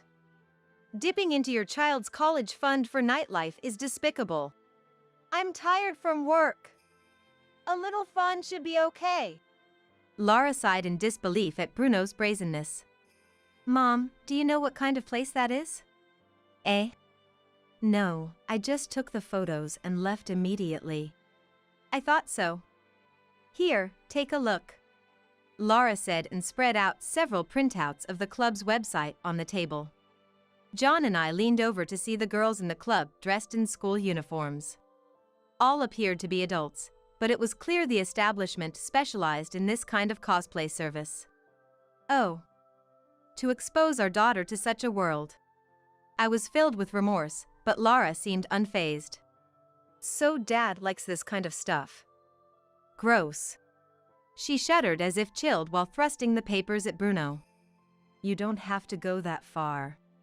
Having a fetish for uniforms could be a big problem if your school clients find out, right? I doubt your company, which sells educational materials to schools, would continue employing someone with such hobbies. As I gave him a cold gaze, Bruno turned pale. Oh, right. I quickly pulled out Bruno's schedule book, which I had found left in his business bag. Looking at this, I now know all the schools you've been visiting. Maybe I should contact these clients about your wonderful hobby. Please, not that. I'm sorry. I went too far. I'll change, I promise.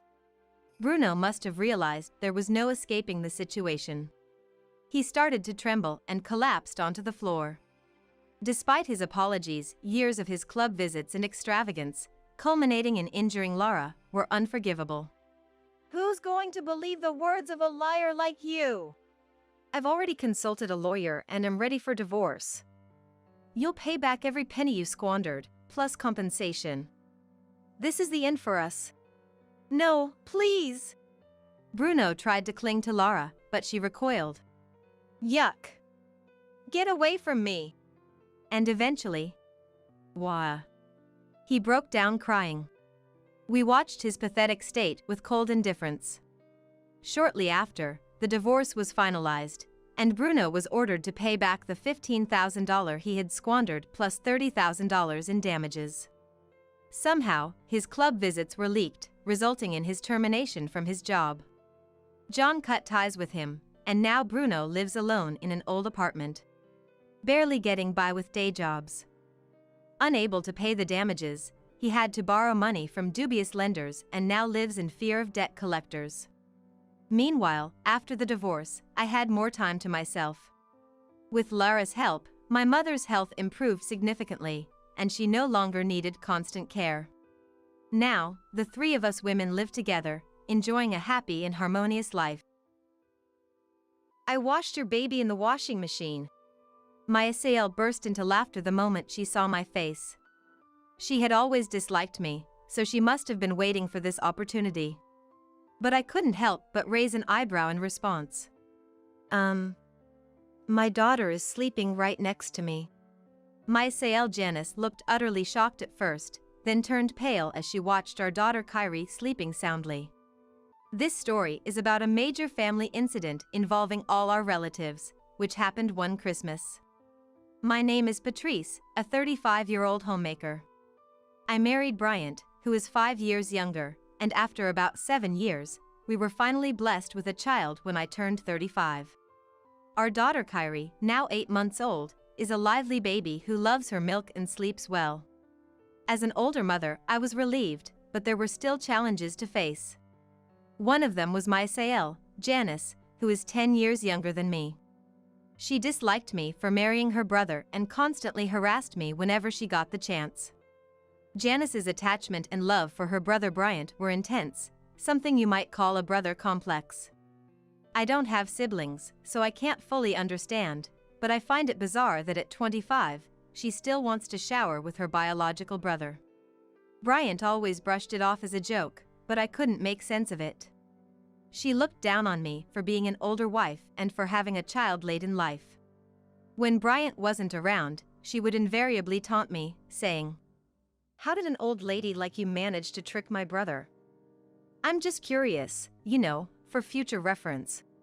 "Janice, I don't think that's an appropriate way to speak, but..." "Shut up. You're getting too cocky just because you're acting submissive.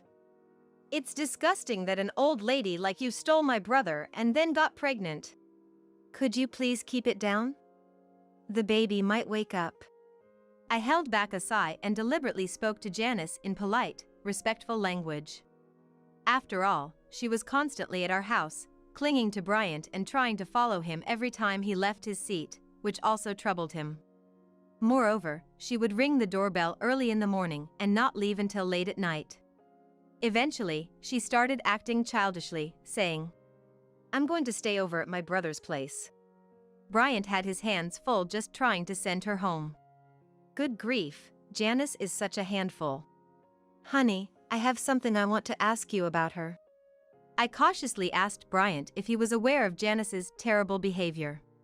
His response was, "I had no idea, this is news to me." Bryant was surprised by what I told him. It all made sense now. Janice had been pretending to be nice in front of her brother and waited for him to leave to insult me. Remembering how Janice used to cling to Bryant, acting as if she were his real girlfriend, made me feel sick to my stomach. Bryant found it hard to believe, but I told him the facts as they were. Even after that, Janice continued her usual behavior. "Let's go take a shower together, big brother," trying to drag him into the bathroom. But after hearing my story, Bryant began to reject her advances. "Look, Janice, we're adults now. Taking a shower together isn't appropriate." "I know it's weird." Janice didn't miss my muttered comment. Right after watching Bryant head for the shower, she turned to me and suddenly punched me in the stomach. Oof! I couldn't contain the pain and crouched down on the floor. "It's your fault. You must have put some ideas into my brother's head." Then she relentlessly kicked my back as I was clutching my stomach. Get lost already! As the time approached for Bryant to usually come out of the shower, Janice forcibly made me stand up and pushed me onto the sofa. Listen, if you tell my brother about this, I'll make you suffer even more. Groaning in pain, I was completely overwhelmed by Janice's violent behavior. What's worse, her anger, initially directed at me, gradually shifted to someone else. It happened one day when Bryant was about to take Kyrie into the shower. I'll help you, big brother. Maybe I'll take a shower too. Janice was fully intent on joining them, heading towards the bathroom. Knowing I had to stop this, I opened my mouth, but Bryant looked fed up. Janice, I've told you before, I'm not showering with you. I have a wife and a daughter, so it's time for you to move on from me. No, no. Why are you being so mean?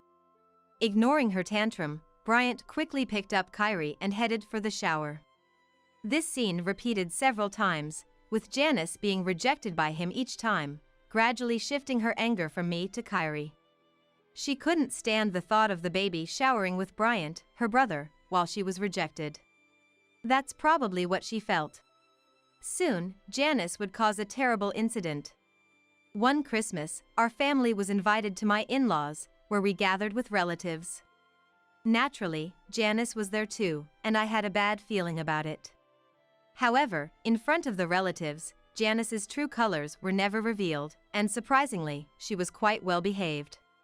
Despite her usual disdain for me, she approached me with a smile and acted friendly. But honestly, it's kind of creepy.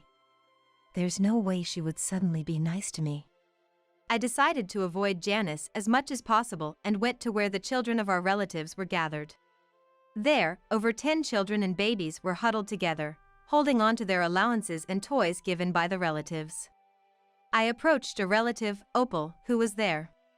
Opal, thanks again for the baby clothes. How about we take a picture of our 2 kids? She had given me matching baby clothes for my daughter and hers as a birth gift, so I had dressed Kyrie in them for the visit.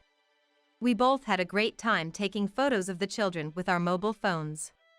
Eventually, the kids decided to play in the snow-covered garden. They were quickly covered in snow. And even a nearby baby got splashed with it. That's when Janice was asked by a relative to help wash the children in the shower. She grimaced for a moment, but then, surprisingly, All right. Come on, everyone, follow me. She picked up a baby with a smile and led the children away. However, with over 10 kids, they formed a long line following Janice. Oh no, Kyrie got left behind. Janice seemed not to notice, and Kyrie was sitting there with snow on her clothes. I was about to take Kyrie to the shower, but she started crying, probably wanting milk. Oh, there. Maybe I should give her milk first. I wanted to wash the gifted baby clothes right away, but after feeding her, Kyrie fell asleep, making it difficult to undress her. Reluctantly, I let it go, laid Kyrie beside me, and enjoyed chatting with the relatives. Then, Janice appeared with a triumphant look on her face. Ahaha. I washed your baby in the washing machine. That'll show you. Excuse me. I couldn't understand what she was talking about. What did she mean by washing a child in a washing machine? Kyrie is sleeping right next to me. What? Janice looked confused as well, seeing Kyrie sleeping soundly. We were both unclear about what was happening. Suddenly, a scream came from the bathroom. Janice and I rushed there, and we found Opal in a complete panic. Opal, calm down. What happened? Opal claimed that when she opened the washing machine, she found a baby inside. And that baby was her daughter. Her voice, crying and holding her child, attracted more and more relatives. Seizing the moment, Janice pointed at me. Patrice! How could you? What are you talking about? As soon as Janice shouted, all eyes turned to me, and I was taken aback. Then, the relatives started to confront me. Patrice, we need to hear your side of the story. Taking advantage of this distraction, I saw Janice sneaking out of the house. Wait! Janice! In this desperate moment, Bryant's sharp voice rang out. This is not the time for accusations. We need to get to the hospital right away. Bryant immediately called the paramedics, and Opal and her husband, with the baby, boarded the ambulance and headed to the hospital. Left at the in-laws' house, surrounded by relatives, I seethed with anger at Janice for trying to pin this on me even in such a situation. I'll make sure she pays for this. She better be ready. I decided to explain all of Janice's misdeeds to the relatives and asked for their cooperation in punishing her. After returning from the hospital, Opal and her husband, furious after hearing everything, agreed to participate in the plan. I asked Bryant to lure Janice back to the in-laws' house with a phone call. Janice, Patrice admitted her guilt. I can't believe she would do something so horrible. Eh? Oh, really? So, I want to hear more about it. You ran away because you feared Patrice's grudge, right? I'll protect you, so please come back and help us uncover the truth. Comforted by her brother's kind words, Janice naively returned to the in-laws' house. However, the house was in a state of mourning. Opal, in tears, "My daughter has passed away," she announced to the remaining relatives. While everyone was engulfed in sorrow, Janice was the only one looking smug. "Ah, it's all Patrice's fault. What are you going to do about this? How will you make amends?" Joining in Janice's sneering attitude. "How could you do something like this, Patrice?" What grudge did you have against Opal? The other relatives started accusing me. "I'm so sorry. I had to." Janice was after Bryant, so I thought of framing her for the incident with the children in the shower. As I began to break down in tears, Janice started to panic. What? Me, after my brother? How could you make up such a lie? Is there any proof? So, I said, "Actually," and showed Janice and the relatives the screen of my mobile phone. It was a recording of our home's laundry room, focusing on the washing machine. Janice could be seen taking Brian's underwear from the laundry, sniffing it, and then hiding it in her pocket. She had been stealing her own brother's underwear every time she visited our house. Janice, what are you doing? I thought it was strange that I've been losing underwear recently. Wait! This recording has nothing to do with what happened. I was forced by Patrice to put the child in the washing machine against my will. Oh, so you admit to doing it yourself? But you forced me to. I immediately played another recording from my phone. It was Janice's voice saying, "I washed your baby in the laundry." Her face turned pale as she listened. Janice kept coming to our house every day, hitting and kicking me, so I've been collecting evidence all along. I had suspected something fishy about Janice's unusually cheerful demeanor that day, so I kept the recording function on my mobile phone active. Janice fell to her knees and after a moment, looked up and clung to me. "Please, don't tell the police. I don't want to get arrested for this." That's too easy for you. You put an innocent child through this. And you almost did a terrible thing by mistaking my daughter for Opal's child and putting her in the washing machine. What do you mean? Opal's daughter is dead, isn't she? The story about the baby dying after being put in the washing machine was a lie to deceive Janice. Opal had set up the washing machine and left for a moment. Janice then put the baby inside and closed the lid. But she didn't know how to use the washing machine and left, thinking it had started. Opal returned, switched it on, and then realized there was a child inside. There was no danger to the baby's life, but Opal was still furious at Janice. Even my relatives accusing me was all an act to catch you off guard. You're no longer welcome in this family. But how can this be? Janice collapsed to the floor. Afterward, Janice was arrested by the police called by the relatives. She was rejected by her beloved brother. Never contact me again. And cut off by all the relatives. Even if she gets out of jail, there's no one left to help her. Meanwhile, Opal's child who was put in the washing machine has fully recovered. My daughter is growing up healthy, playing with the other children like sisters, as Bryant and I watch them fondly every day. Once I nearly died, and now that I've managed to recover, I feel reborn. I'm starting a new life, and I don't want to take care of some old hag," he said coldly, despite Victor's recovery from his illness being a direct result of me becoming a donor. Looking back, I had never received a single word of gratitude from Victor. In the divorce papers mercilessly handed to me, Victor's signature was already there. Yet, I wasn't shocked, just irritated and anxious. Since he regained his mobility, Victor had been gallivanting around, and I had been harboring suspicions for some time. And now, I had fallen ill. I had stomach cancer. It was progressing slowly, so it was not critical, but I still had to start treatment with surgery and chemotherapy. Full of anxiety, I never imagined being pushed away like this. All my love and trust for Victor vanished in an instant. The hard part is, to Layla, he's undeniably her only dad.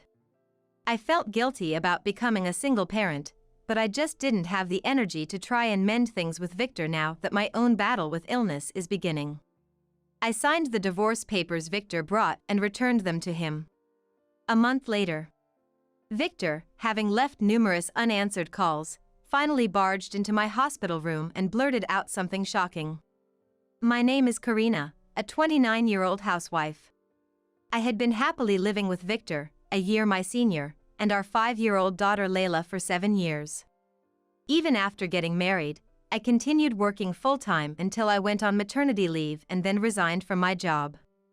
I wanted to take my time raising Layla, but with the recession and Victor's salary alone not being enough, I had to return to work as soon as Layla could go to daycare. I got a job at an apparel company run by Victor's sister-in-law, Madison. They were looking for an office worker, and my previous experience made me a quick hire. Despite being family, I wasn't coddled, and the workplace was great with many colleagues who also had kids, making it easy to discuss childcare and take leave for emergencies. However, juggling work, household chores, and parenting was incredibly challenging. In the mornings, I prepared breakfast for Victor and Layla, made lunch for Victor, sent him off, dropped Layla at daycare, then headed to work. After work, I picked up Layla, shopped, cleaned, bathed Layla, and prepared dinner. Victor returned home just as Layla finished eating, and I prepared his meal while putting Layla to bed. Despite the hectic days, Victor wasn't very cooperative with housework or childcare. Even when Layla had a fever and I was busy caring for her, he'd casually ask, "Where's my breakfast?" If I asked him to shop for dinner because I had to work late, he'd complain, "I'm tired from work." Exhausted myself, I didn't have the energy to argue and ended up handling everything alone. Everything changed abruptly. Victor failed some tests at a company health check and was strongly advised to undergo further tests. He didn't want to since he felt fine, but started noticing odd symptoms like unexplained bruises and bleeding gums when brushing teeth. Ignoring it could lead to something serious. Considering Layla's future, I insisted on a thorough examination for Victor, which revealed he had leukemia. "Why me?" Victor was shocked, hearing the familiar name of the disease. But leukemia isn't incurable anymore.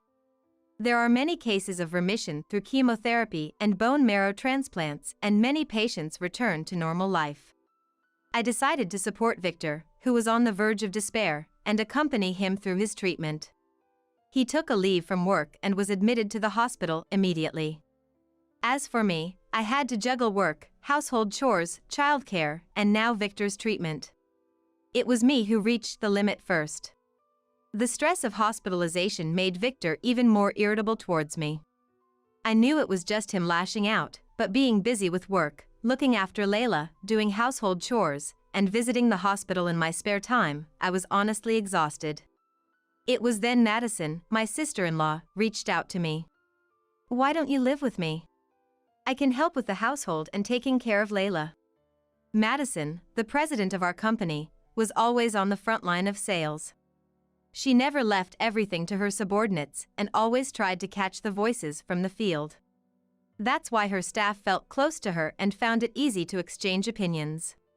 Knowing how busy she was, I felt guilty. But Madison, you're busy too.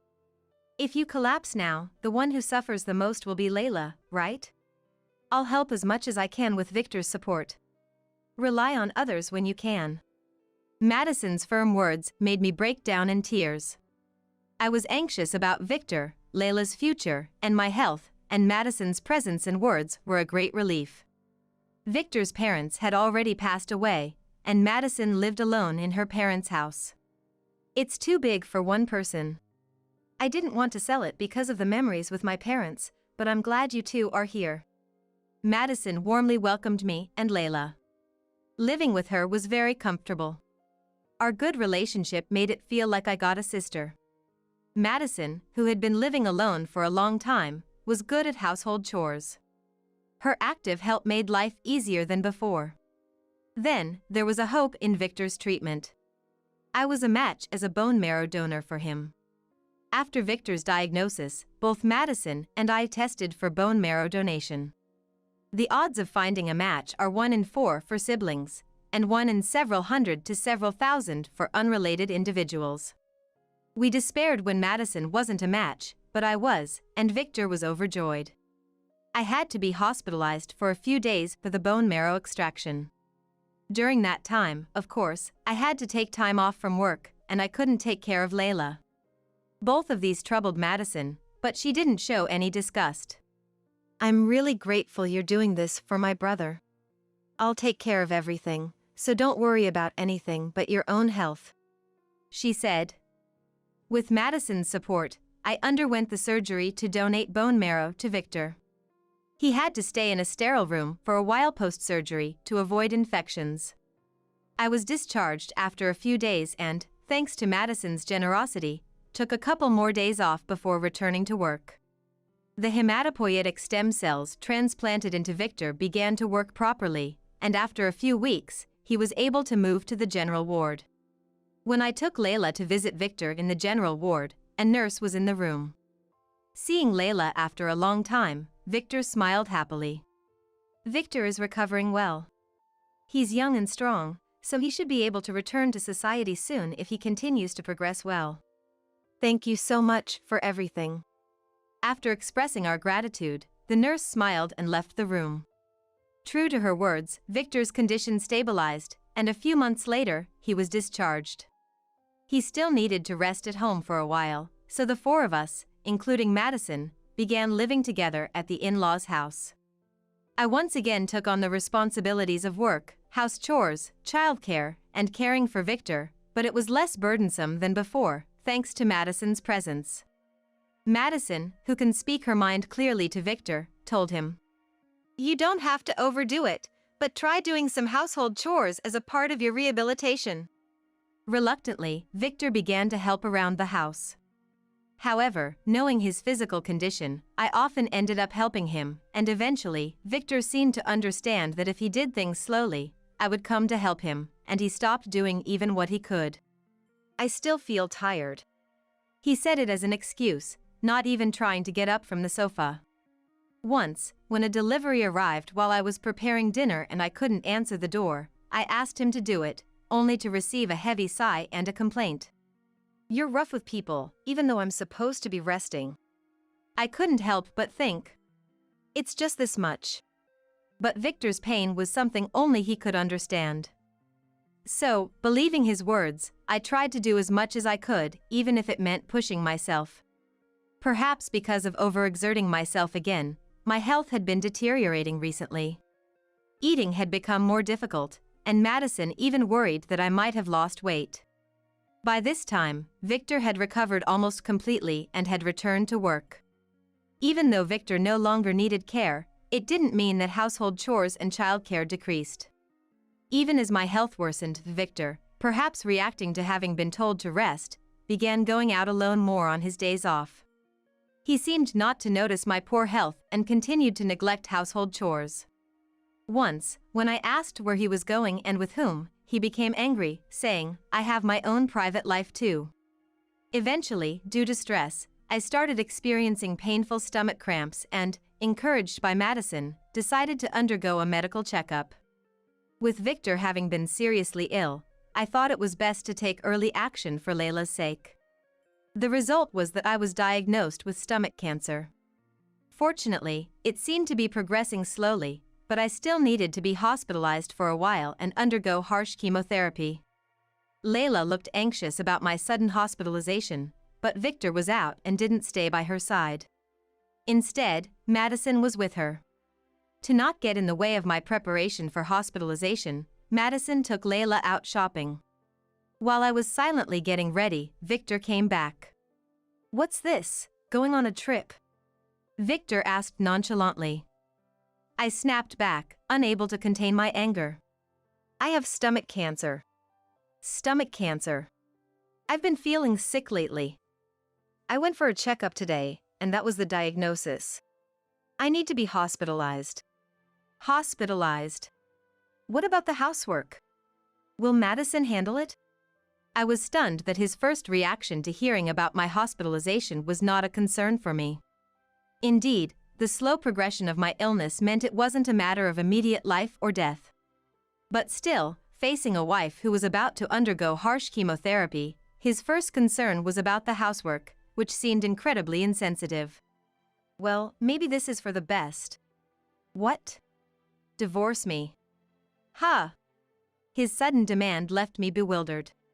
After all the dedication I gave him during his illness, he drastically changed his attitude the moment I fell ill. I was reborn after nearly dying and recovering. I don't want to spend my life taking care of an old hag. Victor's recovery was thanks to me being a donor. Yet I realized now he had never shown any gratitude. He callously presented me with divorce papers, already signed by him. "You don't even bother to put on makeup at home, you're no longer a woman to me." "But I've been so busy with work, house chores, and childcare, I haven't had time for makeup." "That's just an excuse." "And now cancer? I can't deal with all this." "Quickly write your name here." Victor yelled, and I was upset that he even said that to me. He shouted at me to sign the papers quickly. Despite the anxiety of my cancer diagnosis, I wasn't shocked. Ever since Victor regained his mobility, he had been out and about, and my mistrust had been growing. The fact that I was now sick meant all my love and trust for Victor had vanished. The hardest part was that Victor was undeniably Layla's only dad. I felt guilty about becoming a single parent, but with my upcoming battle with illness, I had no energy left to mend things with Victor. I signed the divorce papers he brought and returned them to him. "We're nothing more than strangers now," Victor said, smiling satisfactorily as he saw my signature. "Hey, are you done? Don't just barge in here. Because you're taking too long." Suddenly, a young woman I didn't know appeared at the entrance. She was dressed in a flashy one-piece dress and wore heavy makeup, looking beautiful. But upon closer inspection, I recognized her. "Are you the nurse from Victor's hospital stay?" She was Victor's attending nurse, although unrecognizable in her casual clothes. Apparently, she was his mistress. "Yeah. She supported me devotedly when I was sick, unlike you," Victor boasted proudly. Supporting a patient is a nurse's job. And it was absurd to compare her to me. "Just get out of this house. It's my family home, after all." He was brazen now. Though it was Victor's family home, it was under Madison's name now. But with the divorce, Madison and I were no longer related. The thought of leaving Madison, who Layla adored and who had been so kind and reliable, saddened me more than leaving Victor. But there was no choice. I packed my few belongings into a suitcase, getting ready for the hospital stay. I had no love left for Victor and wanted to leave as soon as possible. As I silently continued my preparations, Madison and Layla, who had been out shopping, returned. "We're home." "Oh, who's this?" Madison, surprised to see the unfamiliar woman, and Layla, clinging to her and looking around, didn't seem to understand the situation. So I said it clearly. "Victor and I are getting divorced." "Huh?" Madison looked as shocked as I felt. Then, to Layla, she said, "Have this snack on the way." handing her a snack she apparently just bought, and sent her to the next room. With only adults left, Madison immediately glared at Victor. What are you thinking? Confronted by Madison instead of me, Victor momentarily backed off. He's divorcing me to start a new life with that woman. Since we'll be strangers, he wants me to leave. Hearing my words, Madison's eyes widened in disbelief. At a time like this, how can you be so selfish? You're the one who should leave. Don't ever show your face to me again, Madison said firmly, and Victor left the house with a click of his tongue. The woman glanced down at me with a triumphant smile and followed Victor. Karina. I'm so sorry. Once they were gone, Madison looked at me with a face full of regret. It wasn't her fault, yet I felt guilty for making her feel this way. Please don't look like that. You've done so much for me, and I can't thank you enough. I felt somewhat relieved that Madison had decisively cut ties with Victor. Even if you divorce Victor, I'm still on your side, Karina. The house Victor lived in before falling ill was already vacated. Now kicked out by Madison, Victor probably had nowhere to live but was likely planning to move in with that woman. Although he had an insurance and subsidies, he wouldn't have much savings left after his illness. Well, he's a stranger to me now, anyway. Victor apparently filed the divorce papers immediately. We were no longer a couple, but Madison still supported me. I was about to be hospitalized and thought about sending Layla to my parents, but Madison offered to take care of her. She's already anxious without her mom. A change of environment would only make it worse. Since her work was stable at the moment, Madison insisted on helping me, so I gratefully accepted. When I was about a month into my hospital stay, my mobile phone rang. It was Victor, and of course, I ignored the call. Despite my ignoring, he kept calling repeatedly. When Madison visited me, I told her about it. She said Victor had also called her and even had come to the in-laws' house when ignored. She told him it was impossible to meet me since I was in the hospital. Even if Victor says anything, ignore him. It's too late for him to realize your worth. Madison's words made me feel supported. After saying goodbye to Madison, Victor appeared in my hospital room. How did you find me here? I hadn't told Victor which hospital I was in. After all, he never asked. I went to the family home today. I saw Madison leaving with flowers, so I thought she might be visiting you. He apparently followed Madison here. Victor's desperation was frightening, and as I wondered what his motive was, he clung to me. My illness has relapsed. It turns out, Victor's leukemia had relapsed. While a bone marrow transplant could lead to remission, it wasn't without the risk of relapse. So, become my donor again. His convenient request left me dumbfounded. Here I was, battling cancer, and my ex-husband, who abandoned me when I fell ill, returned as soon as his illness recurred. It was just too convenient. I don't know, maybe it's karma? That's cruel. And don't you have someone more dedicated to support you? Saying this, Victor looked frustrated. Apparently, the moment she learned of his relapse, his mistress had promptly broken up with him. She reportedly said she didn't want to deal with a sick person in her personal life. I have no one but you to rely on now, Victor pleaded, but I was resolute in my response. Absolutely not. You're going to abandon me in my illness. You abandoned me first, remember? Victor fell silent at my words. Besides, I'm currently consulting a lawyer about you. A lawyer? Yes, for the infidelity compensation and Layla's child support. I'm making sure you pay both in full. But I'm sick. So am I. As our unproductive argument continued, a doctor, alerted by the commotion, came into the room. He restrained Victor, who was trying to grab me, and took him away. Victor was later handed over to the police. After being interrogated, a restraining order was issued against him from approaching me. Hearing the noise, Madison returned to the room. She seemed thoroughly disgusted by Victor's selfish behavior. I asked Madison to testify, and after consulting with the lawyer, I decided to sue Victor and his mistress for compensation. While Victor was reluctant, his mistress readily agreed to pay as a settlement. Since then, I had been slowly recovering. Madison had been devotedly supporting me, and Layla, though young, had been helping me without any complaints. The cancer was successfully removed without any signs of spreading elsewhere. Meanwhile, Victor still hadn't found a donor and was living in fear every day. He managed to pay my compensation by depleting his savings but seemed unable to afford Layla's child support. Since he couldn't pay it, he was also not allowed to visit her, leading him to battle his illness alone. Madison and I continued to have a good relationship. When I considered moving out with Layla after my recovery, thinking not to impose further on Madison, she scolded me, telling me not to worry about unnecessary things while recovering. She insisted I use her money freely until I saved enough, so we continued living together for a while. Since Layla had grown very fond of Madison, even after saving enough money, we decided to rent a condo nearby. We visited each other's homes and had become like best friends.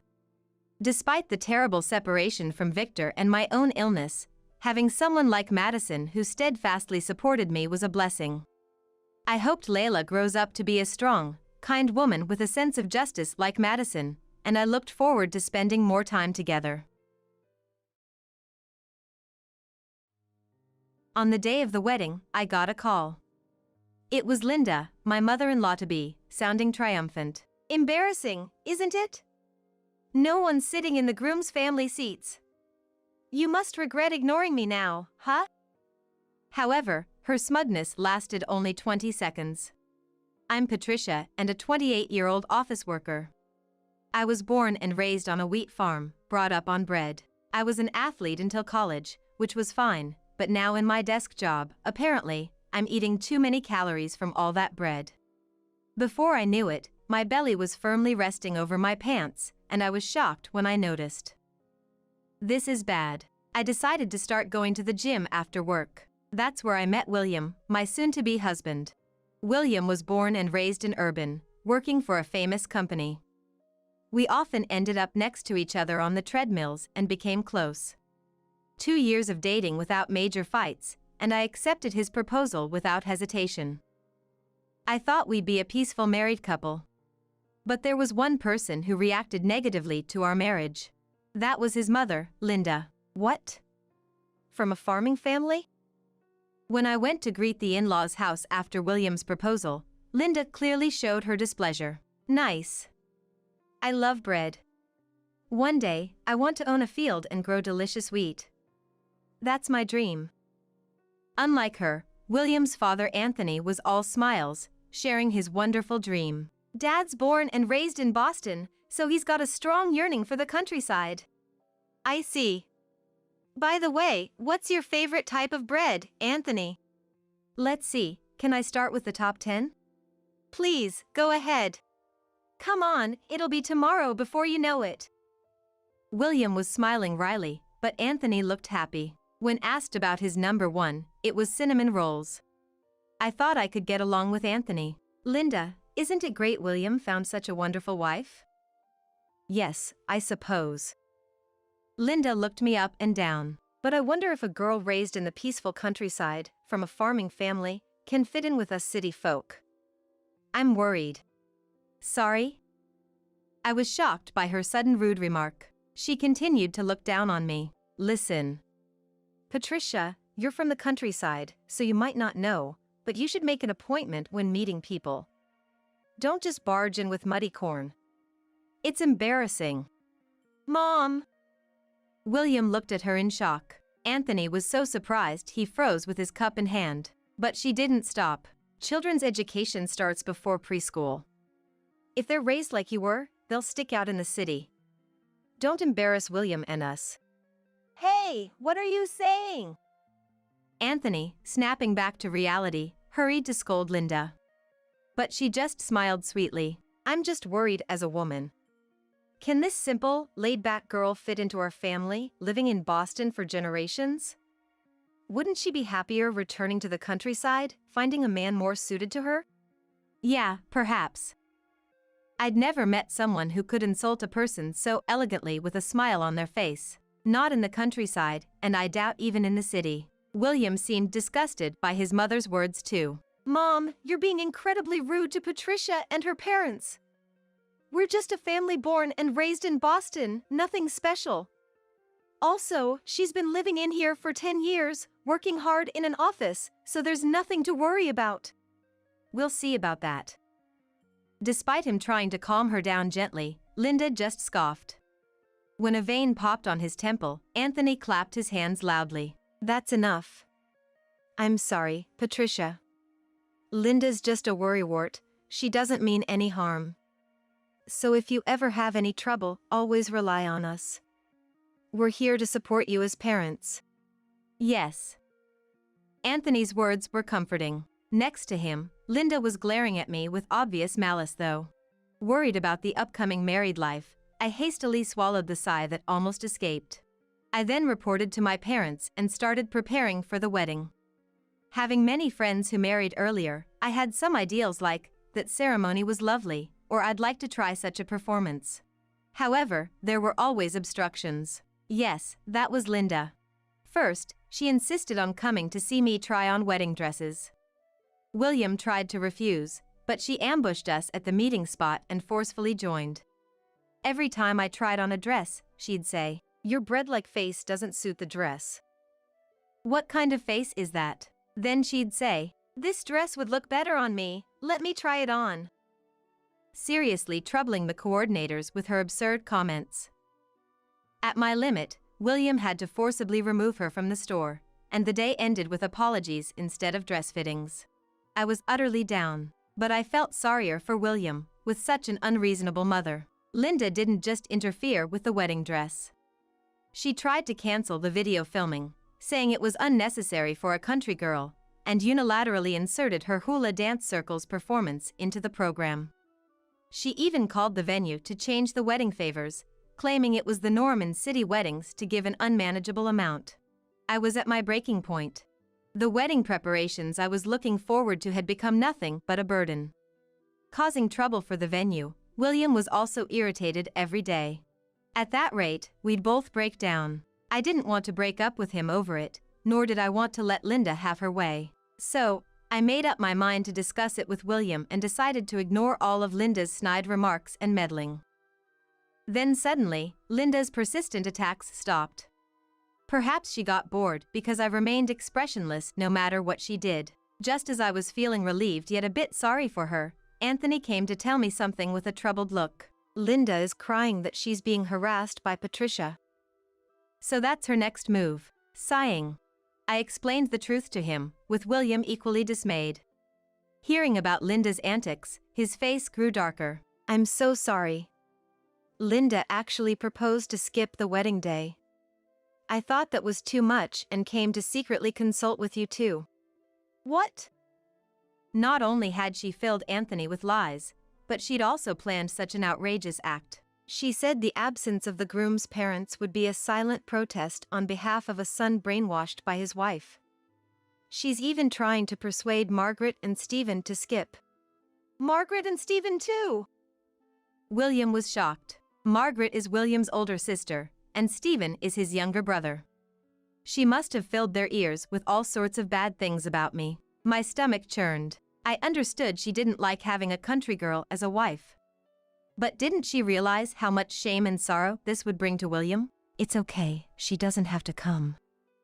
With a face paler than blue, William murmured, If she wants to skip, let her. Forcing her to attend won't do any good. What I need to protect is Patricia. William. I felt like crying at his words. Seeing us like that, Anthony looked down. I've been with Linda for so many years, I can't let go of my trust in her. But I truly want to support William and Patricia. Anthony. How can Linda be such a twisted person when she's with these two wonderful people? Honestly, I want to follow William's suggestion and ban Linda. But that would leave a lingering unease in Anthony's heart. After much deliberation, we decided to carry out a plan. If it failed, then Linda was truly beyond redemption. One day of the end of November, it was the wedding day. In the backstage room for family greetings, Linda was nowhere to be seen. Looking at Anthony, he quietly shook his head. It seemed our plan didn't work. He looked sad, yet there was a sense of resolve in his expression. I feel relieved Linda didn't come, although I feel sorry for him. My father Robert led me down the aisle, walking stiffly like a robot. Friends smiling and blessing us. A typical, happy wedding scene. Nothing strange. Except for the absence of the groom's mother. The ceremony ended without Linda. Before the reception, I checked my mobile phone in the bridal room and saw a missed call. It was Linda. I invited a person waiting outside the room in, and quietly pressed the redial button. The call connected immediately, and an excited Linda started talking hurriedly. Oh, Patricia. Aren't you in the middle of the ceremony? Surprising that a bride has the time to answer the phone. Linda. Right? You're surprised, aren't you? Confused? Embarrassed with no one sitting in the groom's family seats? Regretting ignoring me now, huh? Well. You thought I calmed down, so you're off the hook? Wrong. Neither Anthony, Margaret, Stephen, nor I acknowledge a country girl like you. Everyone hates becoming relatives with a plain girl like you. Serves you right. She laughed triumphantly, thinking she'd won. What a foolish person. I turned to the person next to me. That's what she says, Anthony. Hey! Are you listening? Hey! She stopped talking. Oh, what did I say? Huh? Anthony? You said you weren't coming today, huh? She was rattled by the unexpected presence of someone she'd thought wouldn't be there. No parent would boycott their son's wedding. You're the only one that unreasonable. What? What does that mean? It's only you who's not here, Linda. Huh? Why? You're kidding, right? Patricia doesn't lie like you. Margaret and Stephen are here, wishing for William's happiness. I'm disappointed in you. We'll talk about the future later. Wait. What's happening? As she floundered, Anthony ended the call, rejecting her. Patricia, I'm sorry for involving you in this farce even on your wedding day. I gently stroked Anthony's arm, as if to comfort him. Our plan wasn't anything grand. Anthony wouldn't tell Linda that he knew the truth from us. Until the day before the wedding, he'd pretend to be on Linda's side, encouraging her to change her ways. If she repented by the wedding day, I'd pretend her actions never happened. If she didn't, Anthony would attend without her knowing. That was the whole plan. Until the wedding day, Anthony had hoped she would have a change of heart, but it seemed she'd just made up non-existent grievances and never truly changed. Disgusted by her ugliness, he finally gave up, realizing that involving her in the wedding would be unbelievable. Of course, Margaret and Stephen were fully aware of everything. The wedding, without Linda, ended without major issues in a warm atmosphere. As we were about to return to the dressing room after seeing off the guests with smiles, furious Linda stormed down the hallway with the red carpet. Just a minute.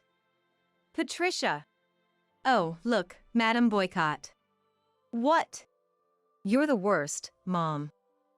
Startled by my preemptive strike and William's cold voice, Linda faltered for a moment. But she quickly recovered and clung to William's tuxedo. No, William, I just wanted your happiness. Enough, Linda. Hearing her scream, Anthony appeared. Margaret and Stephen also peeked out from behind him. Anthony! Why? Why are you on Patricia's side? Didn't I tell you what this woman did to me? I checked everything with William and the others. Linda, you are the one in the wrong. How come? This is terrible. She collapsed to the floor, crying like a victim, as William looked down on her with disdain. You brought this on yourself. Good for you, you got to boycott my wedding, just like you wanted. No, it's not that. Then what is it?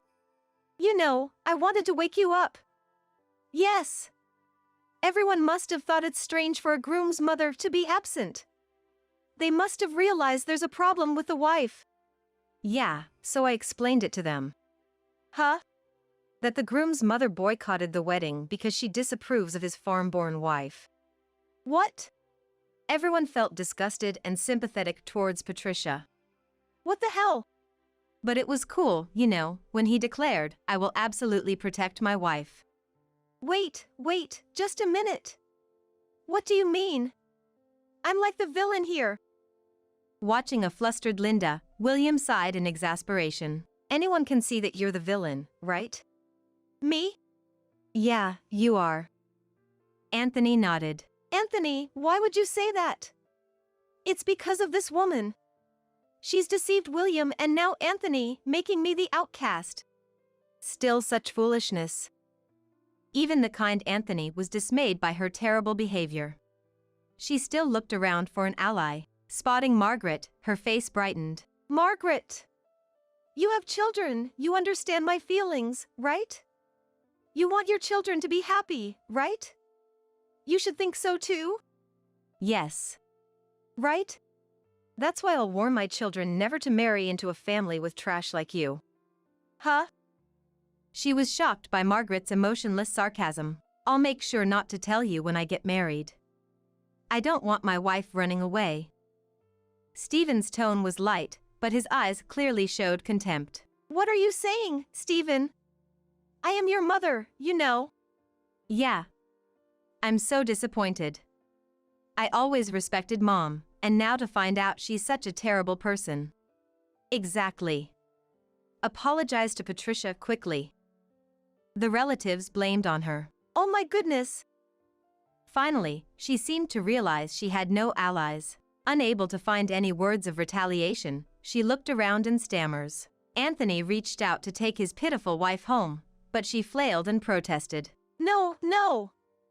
I'm not the bad one. Hey. I'm not bad. Hey, enough already. Believe me. Linda cried and screamed like a child. Thinking crying would get her forgiveness, she was really like a child. Of course, no one found it endearing or felt sympathy for a 57-year-old Linda behaving like that. Eventually, she was unceremoniously grabbed by the arms by Anthony and Stephen and dragged away. Is that city manners? It might be. I couldn't help but make a sarcastic comment, to which William responded with a dry laugh.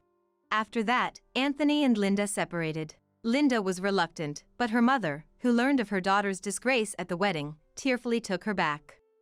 It was pitiable that Linda's nearly 80-year-old mother had to clean up after her big daughter. Surprisingly, her birthplace was even more remote than my family's home. Apparently, she moved to Boston as a child due to her parents' job transfer. Despite bragging about being from Boston for generations, she probably ran around in the nature until elementary school. Nevertheless, she had the nerve to look down on me as a country bumpkin. Until that incident, she was a good wife and mother, so Anthony gave her a grace period before considering divorce. But seeing Anthony's completely cooled gaze, it's unlikely they'll live together again. Linda, who's always been a housewife with no qualifications, will find it hard to rent a house and work in Boston. She'll probably end up living her remaining years in the countryside she so despised.